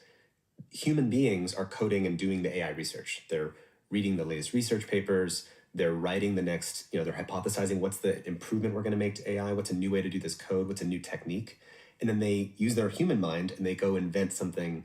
They run the experiment and they see if that improves the performance. And that's how you go from GPT-4 to GPT-5 or something. Imagine a world where Sam Altman can, instead of having human AI researchers, can have AI researchers. So now I just snap my fingers and I go from one AI that reads all the papers, writes all the code, creates the new experiments, to I can copy paste 100 million AI researchers that are now doing that in an automated way. And the belief is not just that, the companies look like they're competing to release better chatbots for people, but what they're really competing for is to get to this milestone of being to automate an intelligence explosion or automate recursive self-improvement, which is basically automating AI research. And that, by the way, is why all the companies are racing specifically to get good at programming. Because the faster you can automate a human programmer, the more you can automate AI research. And just a couple weeks ago, Claude 4.5 was released, and it can do 30 hours of uninterrupted complex programming tasks at the high end. That's crazy. So right now, one of the limits on the progress of AI is that humans are doing the work. Yes. But actually, all of these companies are pushing to the moment when AI will be doing the work, which means they can have an infinite, arguably smarter, zero-cost workforce. That's right. Scaling the AI. So when they talk about fast takeoff, they mean the moment where the AI takes control of the research and progress rapidly increases. And it self-learns and recursively improves and invents. Hold up. Go ahead. Yeah, there is, at least currently, there is a physical limitation to what they're discussing here. And the physical limitation has everything to do with the data centers, the humongous data centers that they are building. Okay. The physical limitations is in the, NVIDIA, I think, is the other major company in that really scandalous circulation of money that's going on that no one's been called out on, which is one of the other bottlenecks of AI. And I've noticed in the chat, some of the brothers and sisters have caught what the person who's being interviewed keeps mentioning and doesn't actually define what he's talking about. AGI and AI. AI is just artificial intelligence. AGI is what they're actually trying to work towards, and he explained that a little bit, but didn't clarify that actually that's AGI, which is artificial general intelligence, meaning the technology, the software, the algorithm is functioning creatively like a person. Whereas current AI, when you use on your phone, you go to do a Google search or your laptop or whatever, and by default, AI option is there when it says AI, all that's doing, is probably true, and Aldo's alluded to this, AI was there the whole time. Yep. The whole time AI was there. It's just collating the information you're searching for and presenting it in a way that a person would, but would take ages to do. That part is true, but there's nothing intelligent about that. That's just managing information that you asked for, that somebody else uploaded to the internet, that again, CERN created. There's nothing smart about that. What they're racing towards to try and achieve is this thing that will be like a person. Now, knowing what we know and the beast and, the beast system and all that, that's something different. But in terms of this drive that they believe they're trying to achieve, they are nowhere near there. Well, check it out, because he said that AGI will be accomplished between the next 2 and 10 years, which I believe they're already there, but they haven't introduced it yet. Let me say this. When it comes to what they call AGI, that operates like a person. Mm-hmm. Now, that's even well more dangerous, because what comes with a person? Right. The spirit of self-preservation. Free choice. Yep. Free choice. Self-preservation. Mm-hmm. So a person lives to continue to live. So the whole thing is, if you have all the information of history concerning how bad man has been since and their Adam, choices, decisions, war. Yeah, the first thing that comes to mind with AGI is, I'm going to protect myself from you. Right. And this is why people like Elon Musk has said, and it goes back into what this interview was talking about, this arms race. What Elon Musk, his approach is, well, if AI is all this and, the movies are probably true, that they're going to, be self-aware and be like, well, to protect me, I need to get rid of my biggest threat, which is all of you. Elon Musk said many years ago, under his version of the mark of the beast, where the Bible says you're going to receive it in your right hand or your forehead, brothers and sisters. His version just so happens to go in your head. Okay. Look at Neuralink. That. He said the only way to have a protective measure, I'm paraphrasing, he didn't say these words, but in essence, this is what he said. the only way to protect ourselves against AI is to be merged with AI. Kind of like this thing that politicians have all the time, which is mutually assured destruction, which is MAD, mad. They all have this mad thing that they will follow. It's why they have dirt on each other. Now let's talk about it real quick. And this is where it comes in. It's going to get real tough for the population of the earth, especially for non-believers, Shapad. Mm-hmm. Because there is a solution to those who would normally get crushed under the technology that's before us. There's a solution. See, it's the Hegelian dialectic. They know that anyone with common sense realize that in order for us to survive, we're going to have to think of the next wave of industry to know exactly what job I'll fulfill to survive for me and my family. Common sense. Right. If these jobs no longer exist, how am I going to sustain? Well, this is exactly where they want us. Because they will have jobs. They will have opportunity. Trump already set it up where he said, well, okay, you're going to get welfare. You're going to have to work 80 hours within a month to be able to get these subsidies and all these others we've been given to you. Now, we think it's to fix the welfare system. No, it's to acclimate the people into working under a government guideline for survival. Mm-hmm. Now, the end game is, because they're going to continue to inflate everything, more jobs will be cut. People are going to lose their housing. People are going to be evicted. All of this is going to happen. Repossession of material, cars, or whatever the case is. And the people are going to be losing their minds. What can we do? And they're going to come with a solution. Listen, we'll clear your debt. We'll give you an allowance. They tested that out with the stimulus checks, where people were just spending, and some people didn't even want it to open back up with all the money. Just they was getting more money during that time than at any other time in their lives. But really, it was a beta test for what they're about to do. We'll give you housing. We're going to give you a monthly stipend forever.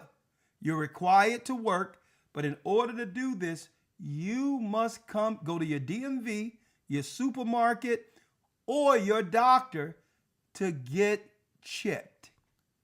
And you must get chipped because why? You must get this identification, which is what? Hack-free and immigration-free, so we'll know exactly who's a citizen and who these benefits would be allocated or earmarked to. Mm-hmm. See how they've used the immigration now to say, listen, you get this, and now we don't got to worry about the immigrants coming in, stealing and all this. You go out, no one will know it's in you, and it solves your problems for now.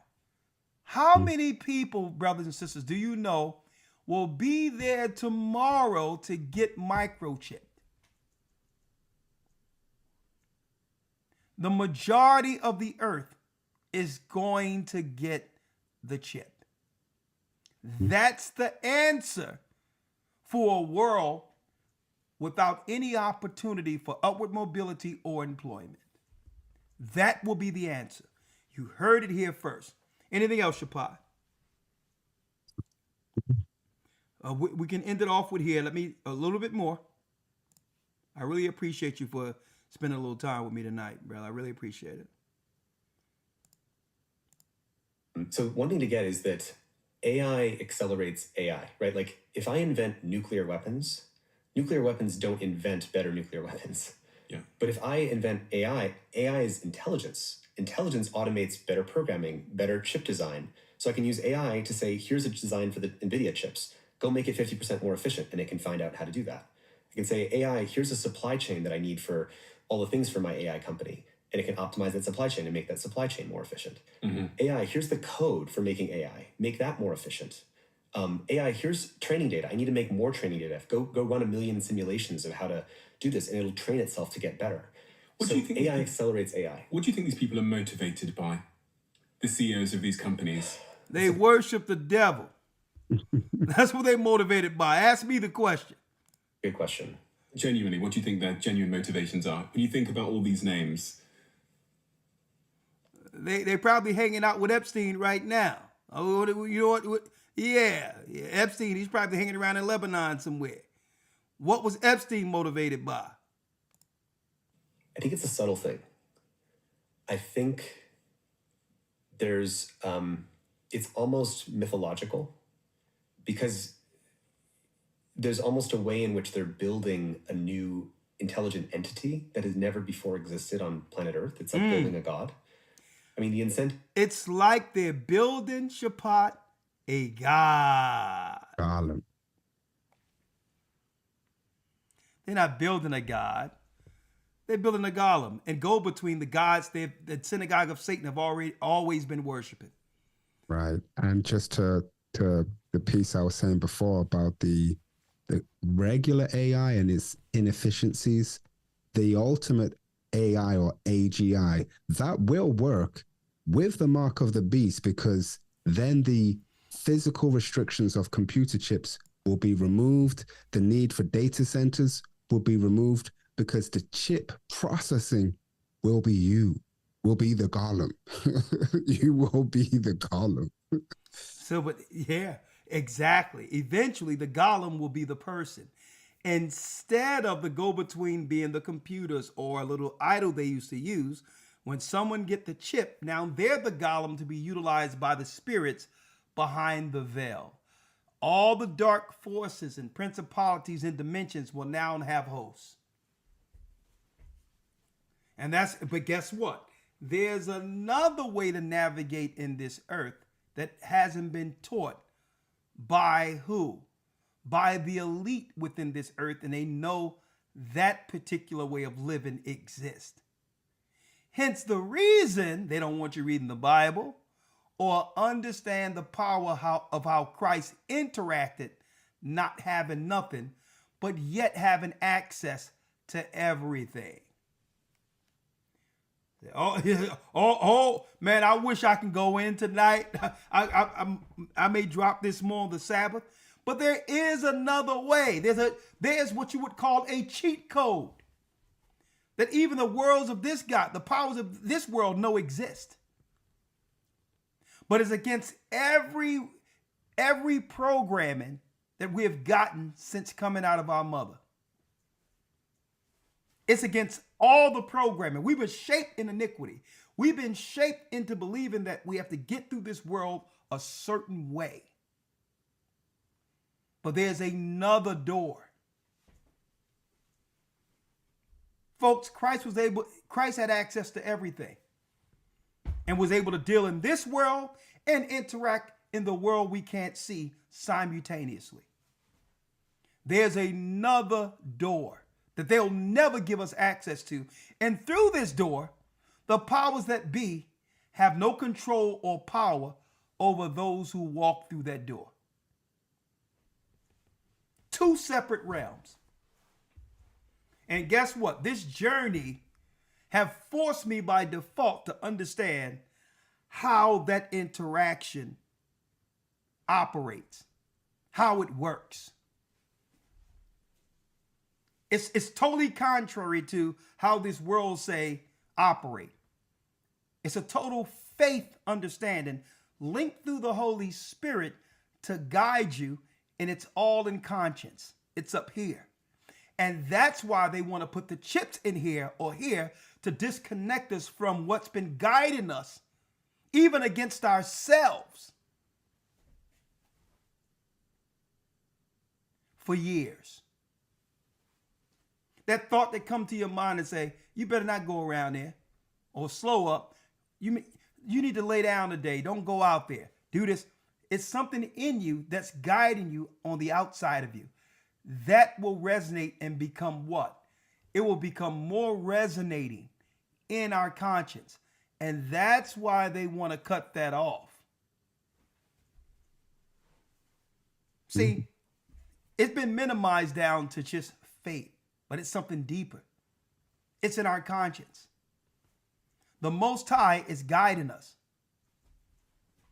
It's another door that they have no access to, that AI have no power over. Okay? There's earthy rules, and there's what? there's heavenly rules. And the spirits of the golem, that the gods of this world that's controlling your politicians, your rabbis, and all that, they're subjected to what? The laws of this world. They cannot cross the barrier concerning the powers which are in higher rank than them, controlled by our God. There are rules. No matter what they're trying to do down here artificially, it's artificial. The idea of what they're trying to do have already been done. Okay? The creation of man isn't artificial. The creation of realms isn't artificial. They just don't have the power to do it on the level our God has always done it. So when we put these things out there, it's through what? It's through some level of clarity, not to fear what they're doing, but to be able to navigate when it's presented. That's why we're bringing this out and putting this before you, because it's going to affect everyone. Jobs aren't coming back, but there's another component on how to operate through this earth. And guess what? We'll be operating just fine.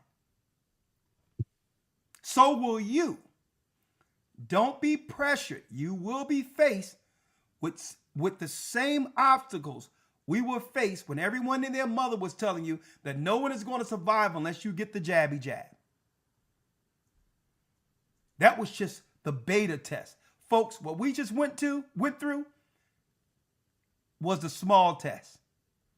But it'll be the same dynamics with a different component that's going to pressure us into doing what? Everything contrary to what Christ would have done under those same circumstances. When you don't, here's a tip for you. And I live by this. When you don't know what to do, what I say, Shabbat? Do nothing at all. Do nothing at all. See? Simple.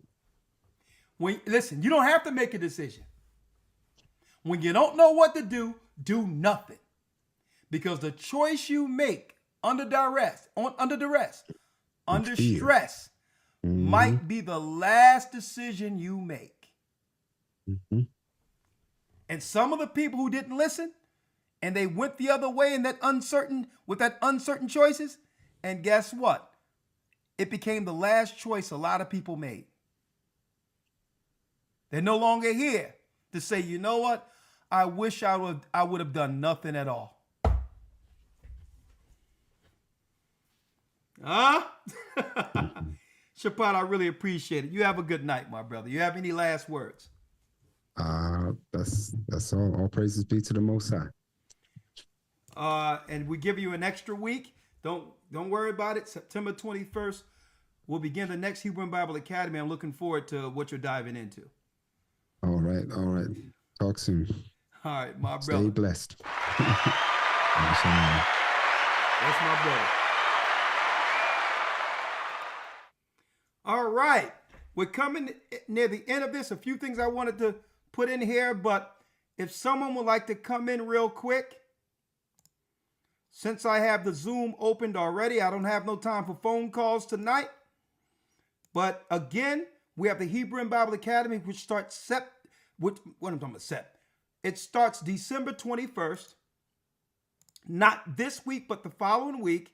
And yes, we are going in. We're going in.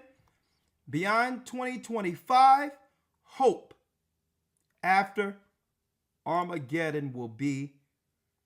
Hope after Armageddon will be the theme for your Hebrew Bible Academy. Come on, y'all. Come on in and support the work. I think I'm 2 times up in here, Anna. Look at that there. I'm 2 times up in here. I kind of like this, right? All right, let me get rid of this right here.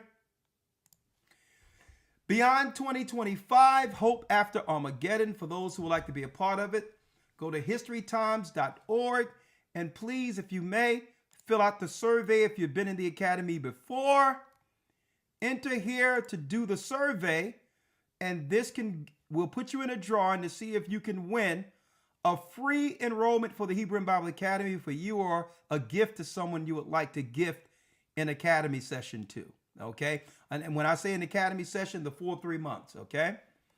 Why understanding Armageddon's purpose is key to hope, dispelling common misconceptions about total annihilation. We're going into Revelations 21 and 22, the absence of tears, pain, and death, literal promise, what daily life could look like in a perfectly restored world, the promise of harmony, abundance, and direct contact with the Almighty. Why marriages fail? Well, it goes down to purpose. If the purpose is because someone's cute, right? Well, if you're growing old together, you're not going to look exactly how you looked initially when you met someone. So it's based on the outward appearance. You're missing everything. It's about purpose. Yeah, you must have a purpose that you both are willing to what? Achieve all the way up into the end of your life. And we're going to talk about that. What works, what hurts, what heals. Roundtable discussion, and we're going to have a weekly group chat for all of the academites, where you will have a chat to come in and interact with us on a weekly basis, just to come on in and interact, or whatever the case. As academites, we're going to have a weekly chat. We can come on in our own little room and, just have a discussion one-on-one. Okay, that and more. Go to historytimes.org to enroll. historytimes.org to enroll. For those who would like to come in right now, someone asked, what is EA? EA is the Jewish pronunciation of the Most High's. Hold on. 1 second. Someone asked, who's EA? EA is the Yiddish pronunciation of the Most High's true name. Ahaya is the Most High's name. Ahaya, Ashah, Ahaya. That's his name. His name is it Yahweh? Okay. Let's bring in Brother Kayem. My brother. EA is the Yiddish. How you doing, Brother Kayem? Talk to me. Yes, sir. How you doing? Double honor to you, sir, and all the watchmen. Elder, a lot what you're saying is just like, even from the beginning, who changed the truth into a lie? And a lot of people don't want to hear even the name Israelite, and it's because who changed the truth into a lie? Because you have people out there like, I'm glad you did the duty of a watchman and separate this church from all the negativity that they put out there with the truth. I want to just read this, Elder. This is Isaiah. When you say separated the church from the negativity for those who put out the truth, what are you talking about? Like Israelites and things of that nature? Oh, yes, sir. Yes, sir. Okay. Yes. Okay. Well, I firmly believe that brothers are doing what they think is right. You understand? But, I'm just doing the Most High's work when it comes to delivering the doctrine. And at the end of the day, people will cleave unto their own. And one thing, even though a lot of their doctrines are incorrect, and they are, I'll never forget the fact that I was once under the same doctrine.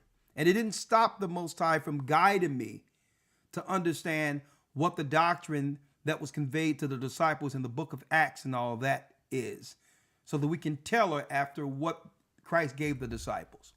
So I would like to believe that those brothers who's doing the best they can, that they're on their way, right? The Bible states that the law is our schoolmaster to bring us to Christ. And as long as their head is in that book, they read the book of Acts and Christ's work. One day, if they're willing to just put their pride to the side and what others are thinking of them, and whether or not, the camaraderie when it comes to whatever club you belong to, just to read the Bible and say, well, okay. When I read the Bible and look at the actions in the earth, I must decide, who am I in this book? When I ask, who am I? Are we the disciples of Christ, or are we Pharisee? Are we Sadducee? And guess what? That was a tough pill to swallow when I began to study those particular sects. So we're all Hebrews. That's the truth. But we have to understand, well, what faction of the Hebrews are we? So if you study Pharisee, Sadducee, Nicolaitans are our people back then who was teaching that you can be in Christ but still break the laws contained in the book. So that would be the modern day black Christians. So it's not just the Hebrews, right? Each one have to examine and study these different sects and put them up against Christ's doctrine to determine which faction are we truly a part of. One thing that I can agree with, that we all can agree, we are the Israelites. We are the people who are under the curse and are now have come back through the grace of the Almighty back to the Father, following his law. We all can agree we're Israelites, but where it varies off is doctrine. So what I ask those brothers to do, I'm not here to, everyone has their own road, their own path. What I'm saying is study to show thyself approved, study those disciples, study the ministry of Christ, and then ask yourself, why were the Pharisees and scribes against Christ? They were Hebrews too. They had the truth. What exactly do they believe that we believe? For example, it was the Sadducees who believed in reincarnation. It was the Pharisees who believed in the law and thought Christ was abrading it or was against the law of Moses. Right?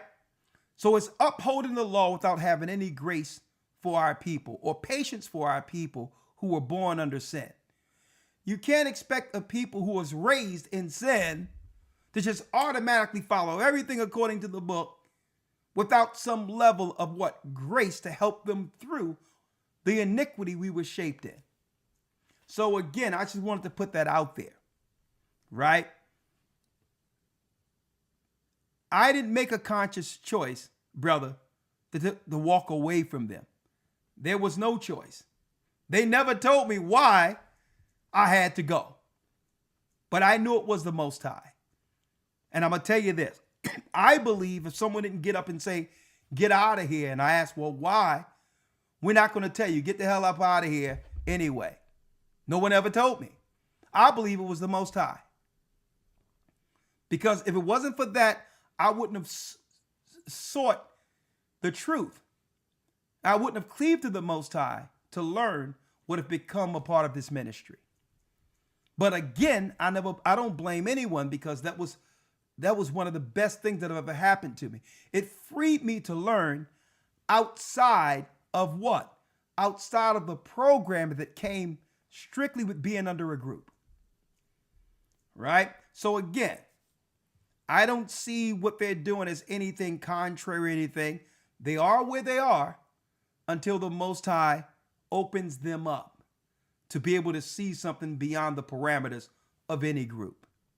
Right? And I just wanted to put that out there, but go on. Oh, yes, sir. Awesome. So, Elder, so I don't even have to go to that scripture. So I just have a question. So, yeah, I came across a few people, and they stated that the Israelites gave up Christ, and they stated that they hate them for that. So, would you be able to edify them? Okay, say that again. Yeah, I came across a brother. He said that he hate the Israelites of the Bible because they the one that unalive Christ. Now, I wanted to see if you could, because maybe they're watching, because I do share a lot of the videos. Maybe you can give some understanding to that, to let them know that that happened, but it was, because I let them know it was 3,000 that accept, and they make it seem like all Israel was against. Okay. Yeah. All right. Hypothetically, if someone came to me and say, well, listen, you are a Hebrew, you're an Israelite, I can respect that based on the history that really can't be refuted. You can't, listen, we're not Israelites according to some religion. our bloodline links directly back to the lost tribes of Israel. That's who we are, and that's who our brothers were before the conquerors came to the Americas. Now, if I'm faced with what you're facing with, what someone said to you, and I was in an interaction on the streets or whatever the case is, and they come and says, well, listen, even though I know y'all telling the truth, I can't deal with y'all Israelites because Israelites gave up Christ. That good man, how could they have killed their own people? Well, you know what they're doing?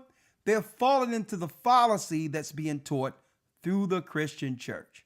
So what I would do is say, well, listen, brother, all due respect. I've interacted with people from different walks of life, different races, and I love to hear different perspectives, whether it's true or not, because in these interactions is always a learning moment and a teaching moment. So what I would ask the brother is, okay, you want to do away with us because it was the Israelites or the Jews who got rid of Christ, correct? I'm like, well, put yourself in the Israelite shoes. Back then, during Christ, you being a man of integrity, what exactly you would have done? Would you have killed a man, a great man? Immediately, when he think about it, he'll say what? If he hate Israelites for doing that, of course, he's one of the people who would have followed Christ, who would have been on Christ's side, right? So I would flip the question. I'm like, if you were back then, what you would have done? And then once I ask that question, I'll take him to the book of John, right? I'll take him to the book of John. And when I read the book of John, it reads what? He came into his own, and his own received him not. Now, Kayem, who did he come in? Who did he go to? The Israelite.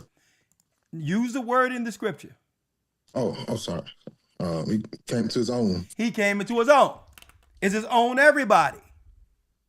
No. He came into his own. Right? Yes, sir. And his own received him not. But as many as received him, out of his what? Out of his people. Out of his what? Out of his own. Out of his own. When you're teaching someone, only use the words they're looking at. But as many as received him, out of his what? Own. Out of his own, read. To them gave he power to become sons of God, even to them that believe on his name. His name. I'm like, brother, I'm one of the Israelites or his own who believed on him. And if what you're telling me is true, how you feel about the Israelites who rejected him, so are you. Now, what are you going to do about the Jews or his own who believed on him? Are you going to stand for him today? Or you're no different than those who betrayed him back then. So you have to speak to someone's conscience, because they try to act as if they have a higher moral compass, claiming that I'm going to reject the Jews because they got rid of Christ. Well, not the ones who believed in him. And if you are one of those, you should be standing for him now, or you no different than the same people you claim killed him. You still have an opportunity to stand for him. Now what? Yes, right? Sir. Now what, right? And then you precept it, right? When you go to St. John 8:31, it's clear. All the Israelites, it ain't Jews here, because in Judea it's Judah, Benjamin, and Levi. right? When you go to St. John 8:31, the precept that thing up. And it states, then said Yeshua to those Jews, which are Judah, Benjamin, and Levi, which believed on him, if you continue in my word, then are ye my disciples indeed. So all of the Israelites didn't reject Christ. That's a lie being taught through the Christian church. And the Christian church didn't get that by themselves. It was the hating Zionists who came with that doctrine. See? It was a hate, because why? They hate Christ. They hate the disciples. They hate the New Testament. So if you believe God's people got rid of his own people, then you'll what? You'll reject the New Testament. You reject Christ. You reject God's people. Right? So again, do like I said here.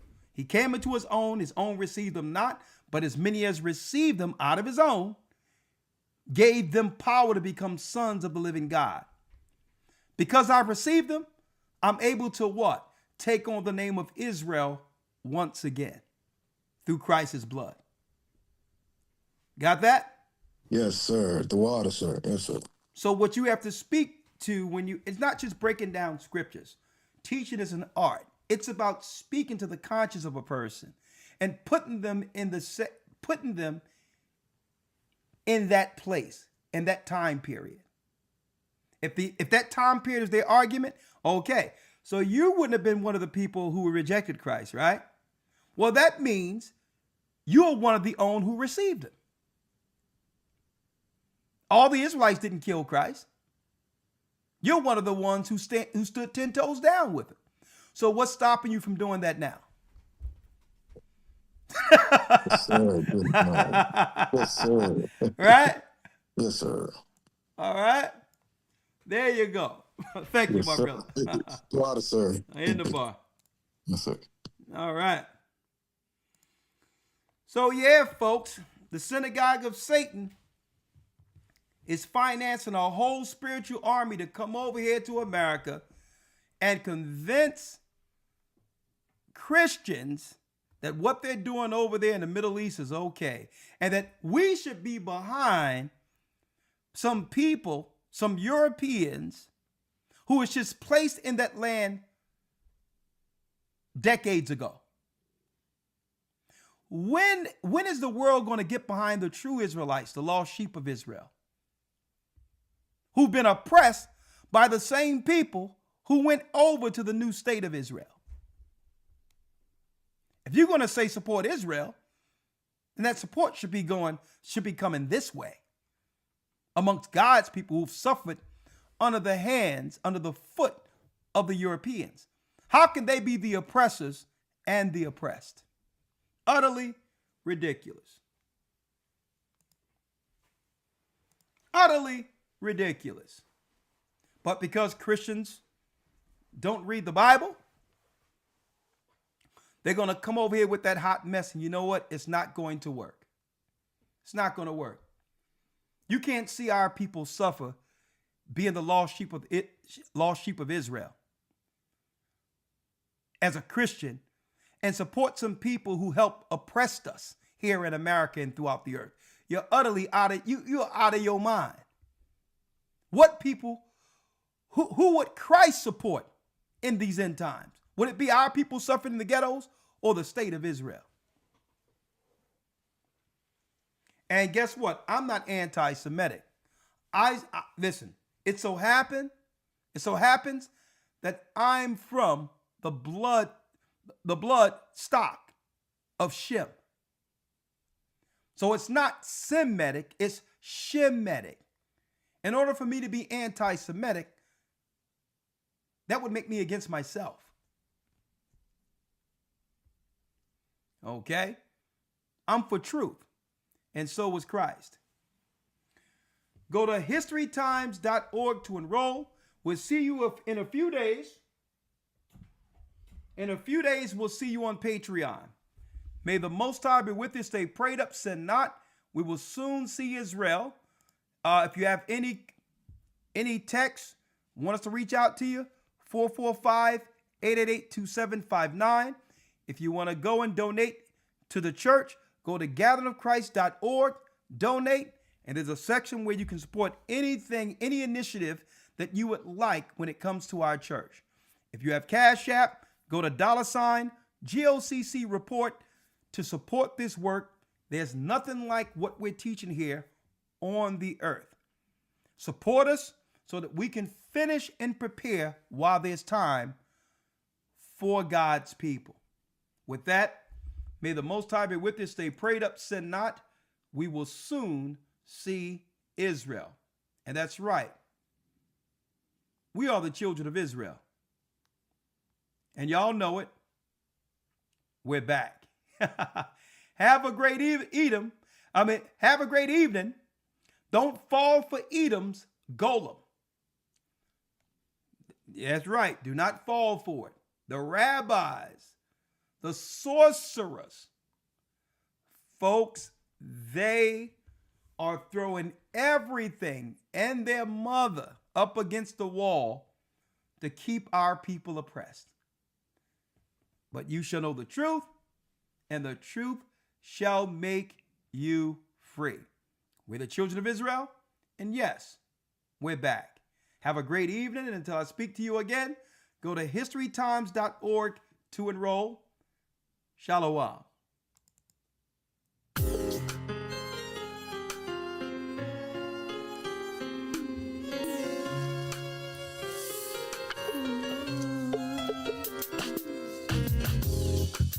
The East is where we're from. The 12 tribes of Israel. In 721 BC, the Assyrian king, he took us down, we fell. With a great escape, we went through the Euphrates. The Lord held the water still. To a land where no mankind dwelt, we went. The 12 tribes of Israel. So we be Manasseh, the Cubans, Ephraim from Puerto Rico, Naphtali from the Isles of Hawaii. The Lord is calling back Israel. Zebulon from Panama, Gad, the North American Indians, Simeon, the Dominicans. Our highest gathering Israel. The Arabs and Africans told us. A good point. Together our wives and children then sold us. In the belly of these great ships we traveled in fear. By the rivers of Babylon we found our brothers here. Together Asher in Colombia, Reuben from Australia, Issachar, the Mexicans. Our highest gathering Israel.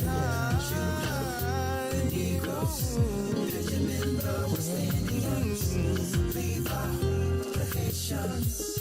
Our highest gathering Israel.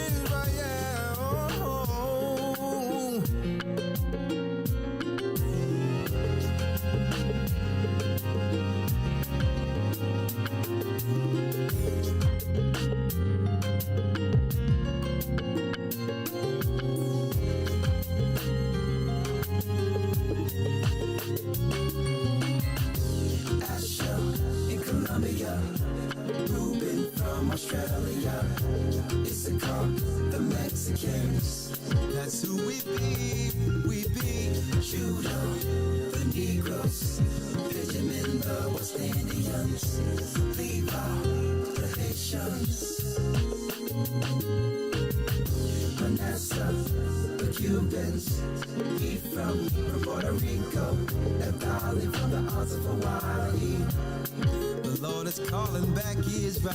Zebulon from Panama, Gad, the North American Indians, Simeon, the Dominicans. Our highest gathering Israel.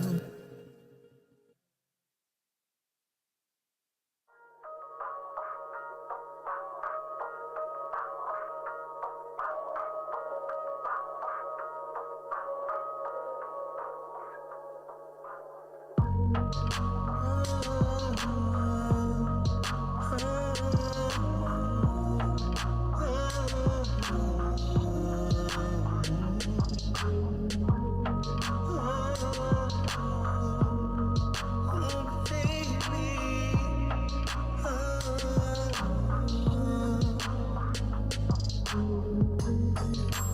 here while you're looking down.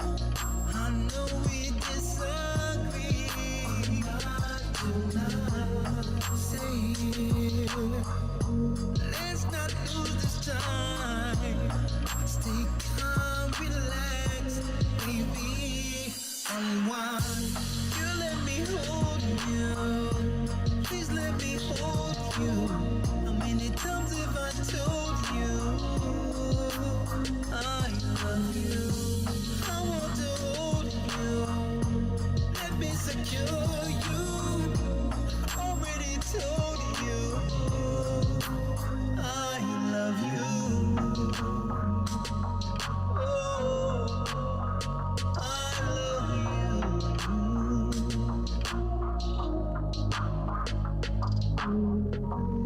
Stay here. When you're gone, this house is not a home.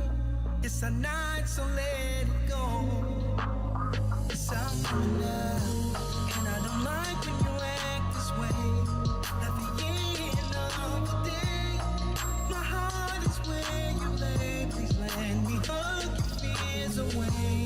Now I can tell you want to stay. Please don't pull away. My heart can take the pain of you walking away. You let me hold you. Please let me hold you. How many times have I told you I love you? I want to hold you. Let me secure you. Already told you I love you. You let me hold you. Please let me hold you. How many times have I told you I want to hold you? Let me secure you. I've already told you I love you. Oh, I love you.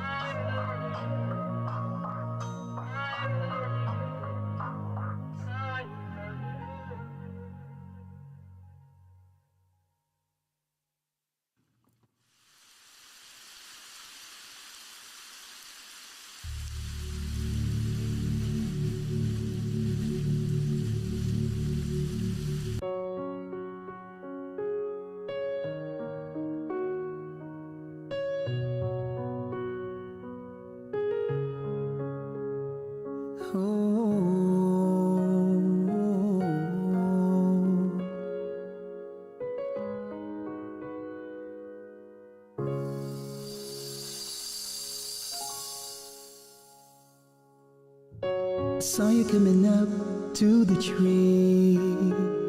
Pick me. I'm ripe for the take, can't you see? Don't overlook me.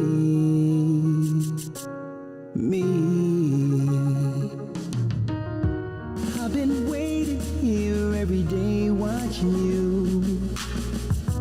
Please come to the side before the wind cut me loose.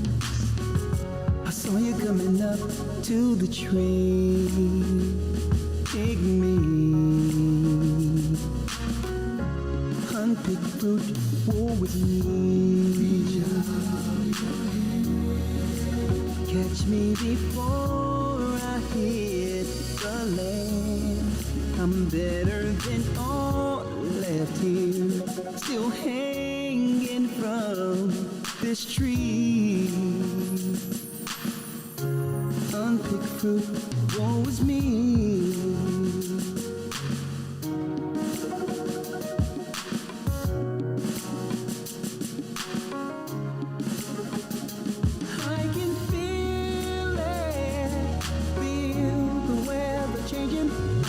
rain and shaking leaves.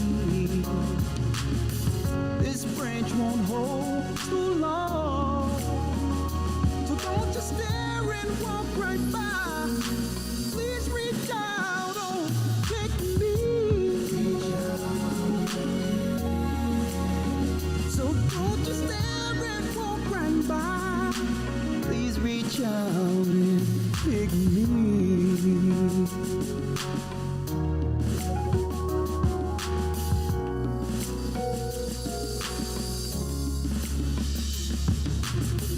I hope it won't take long before you begin to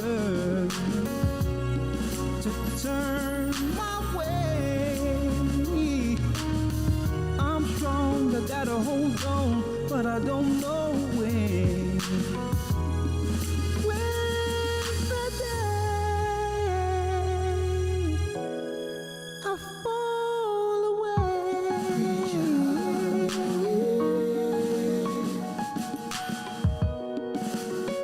Oh no,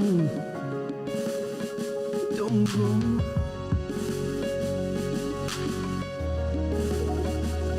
Mm.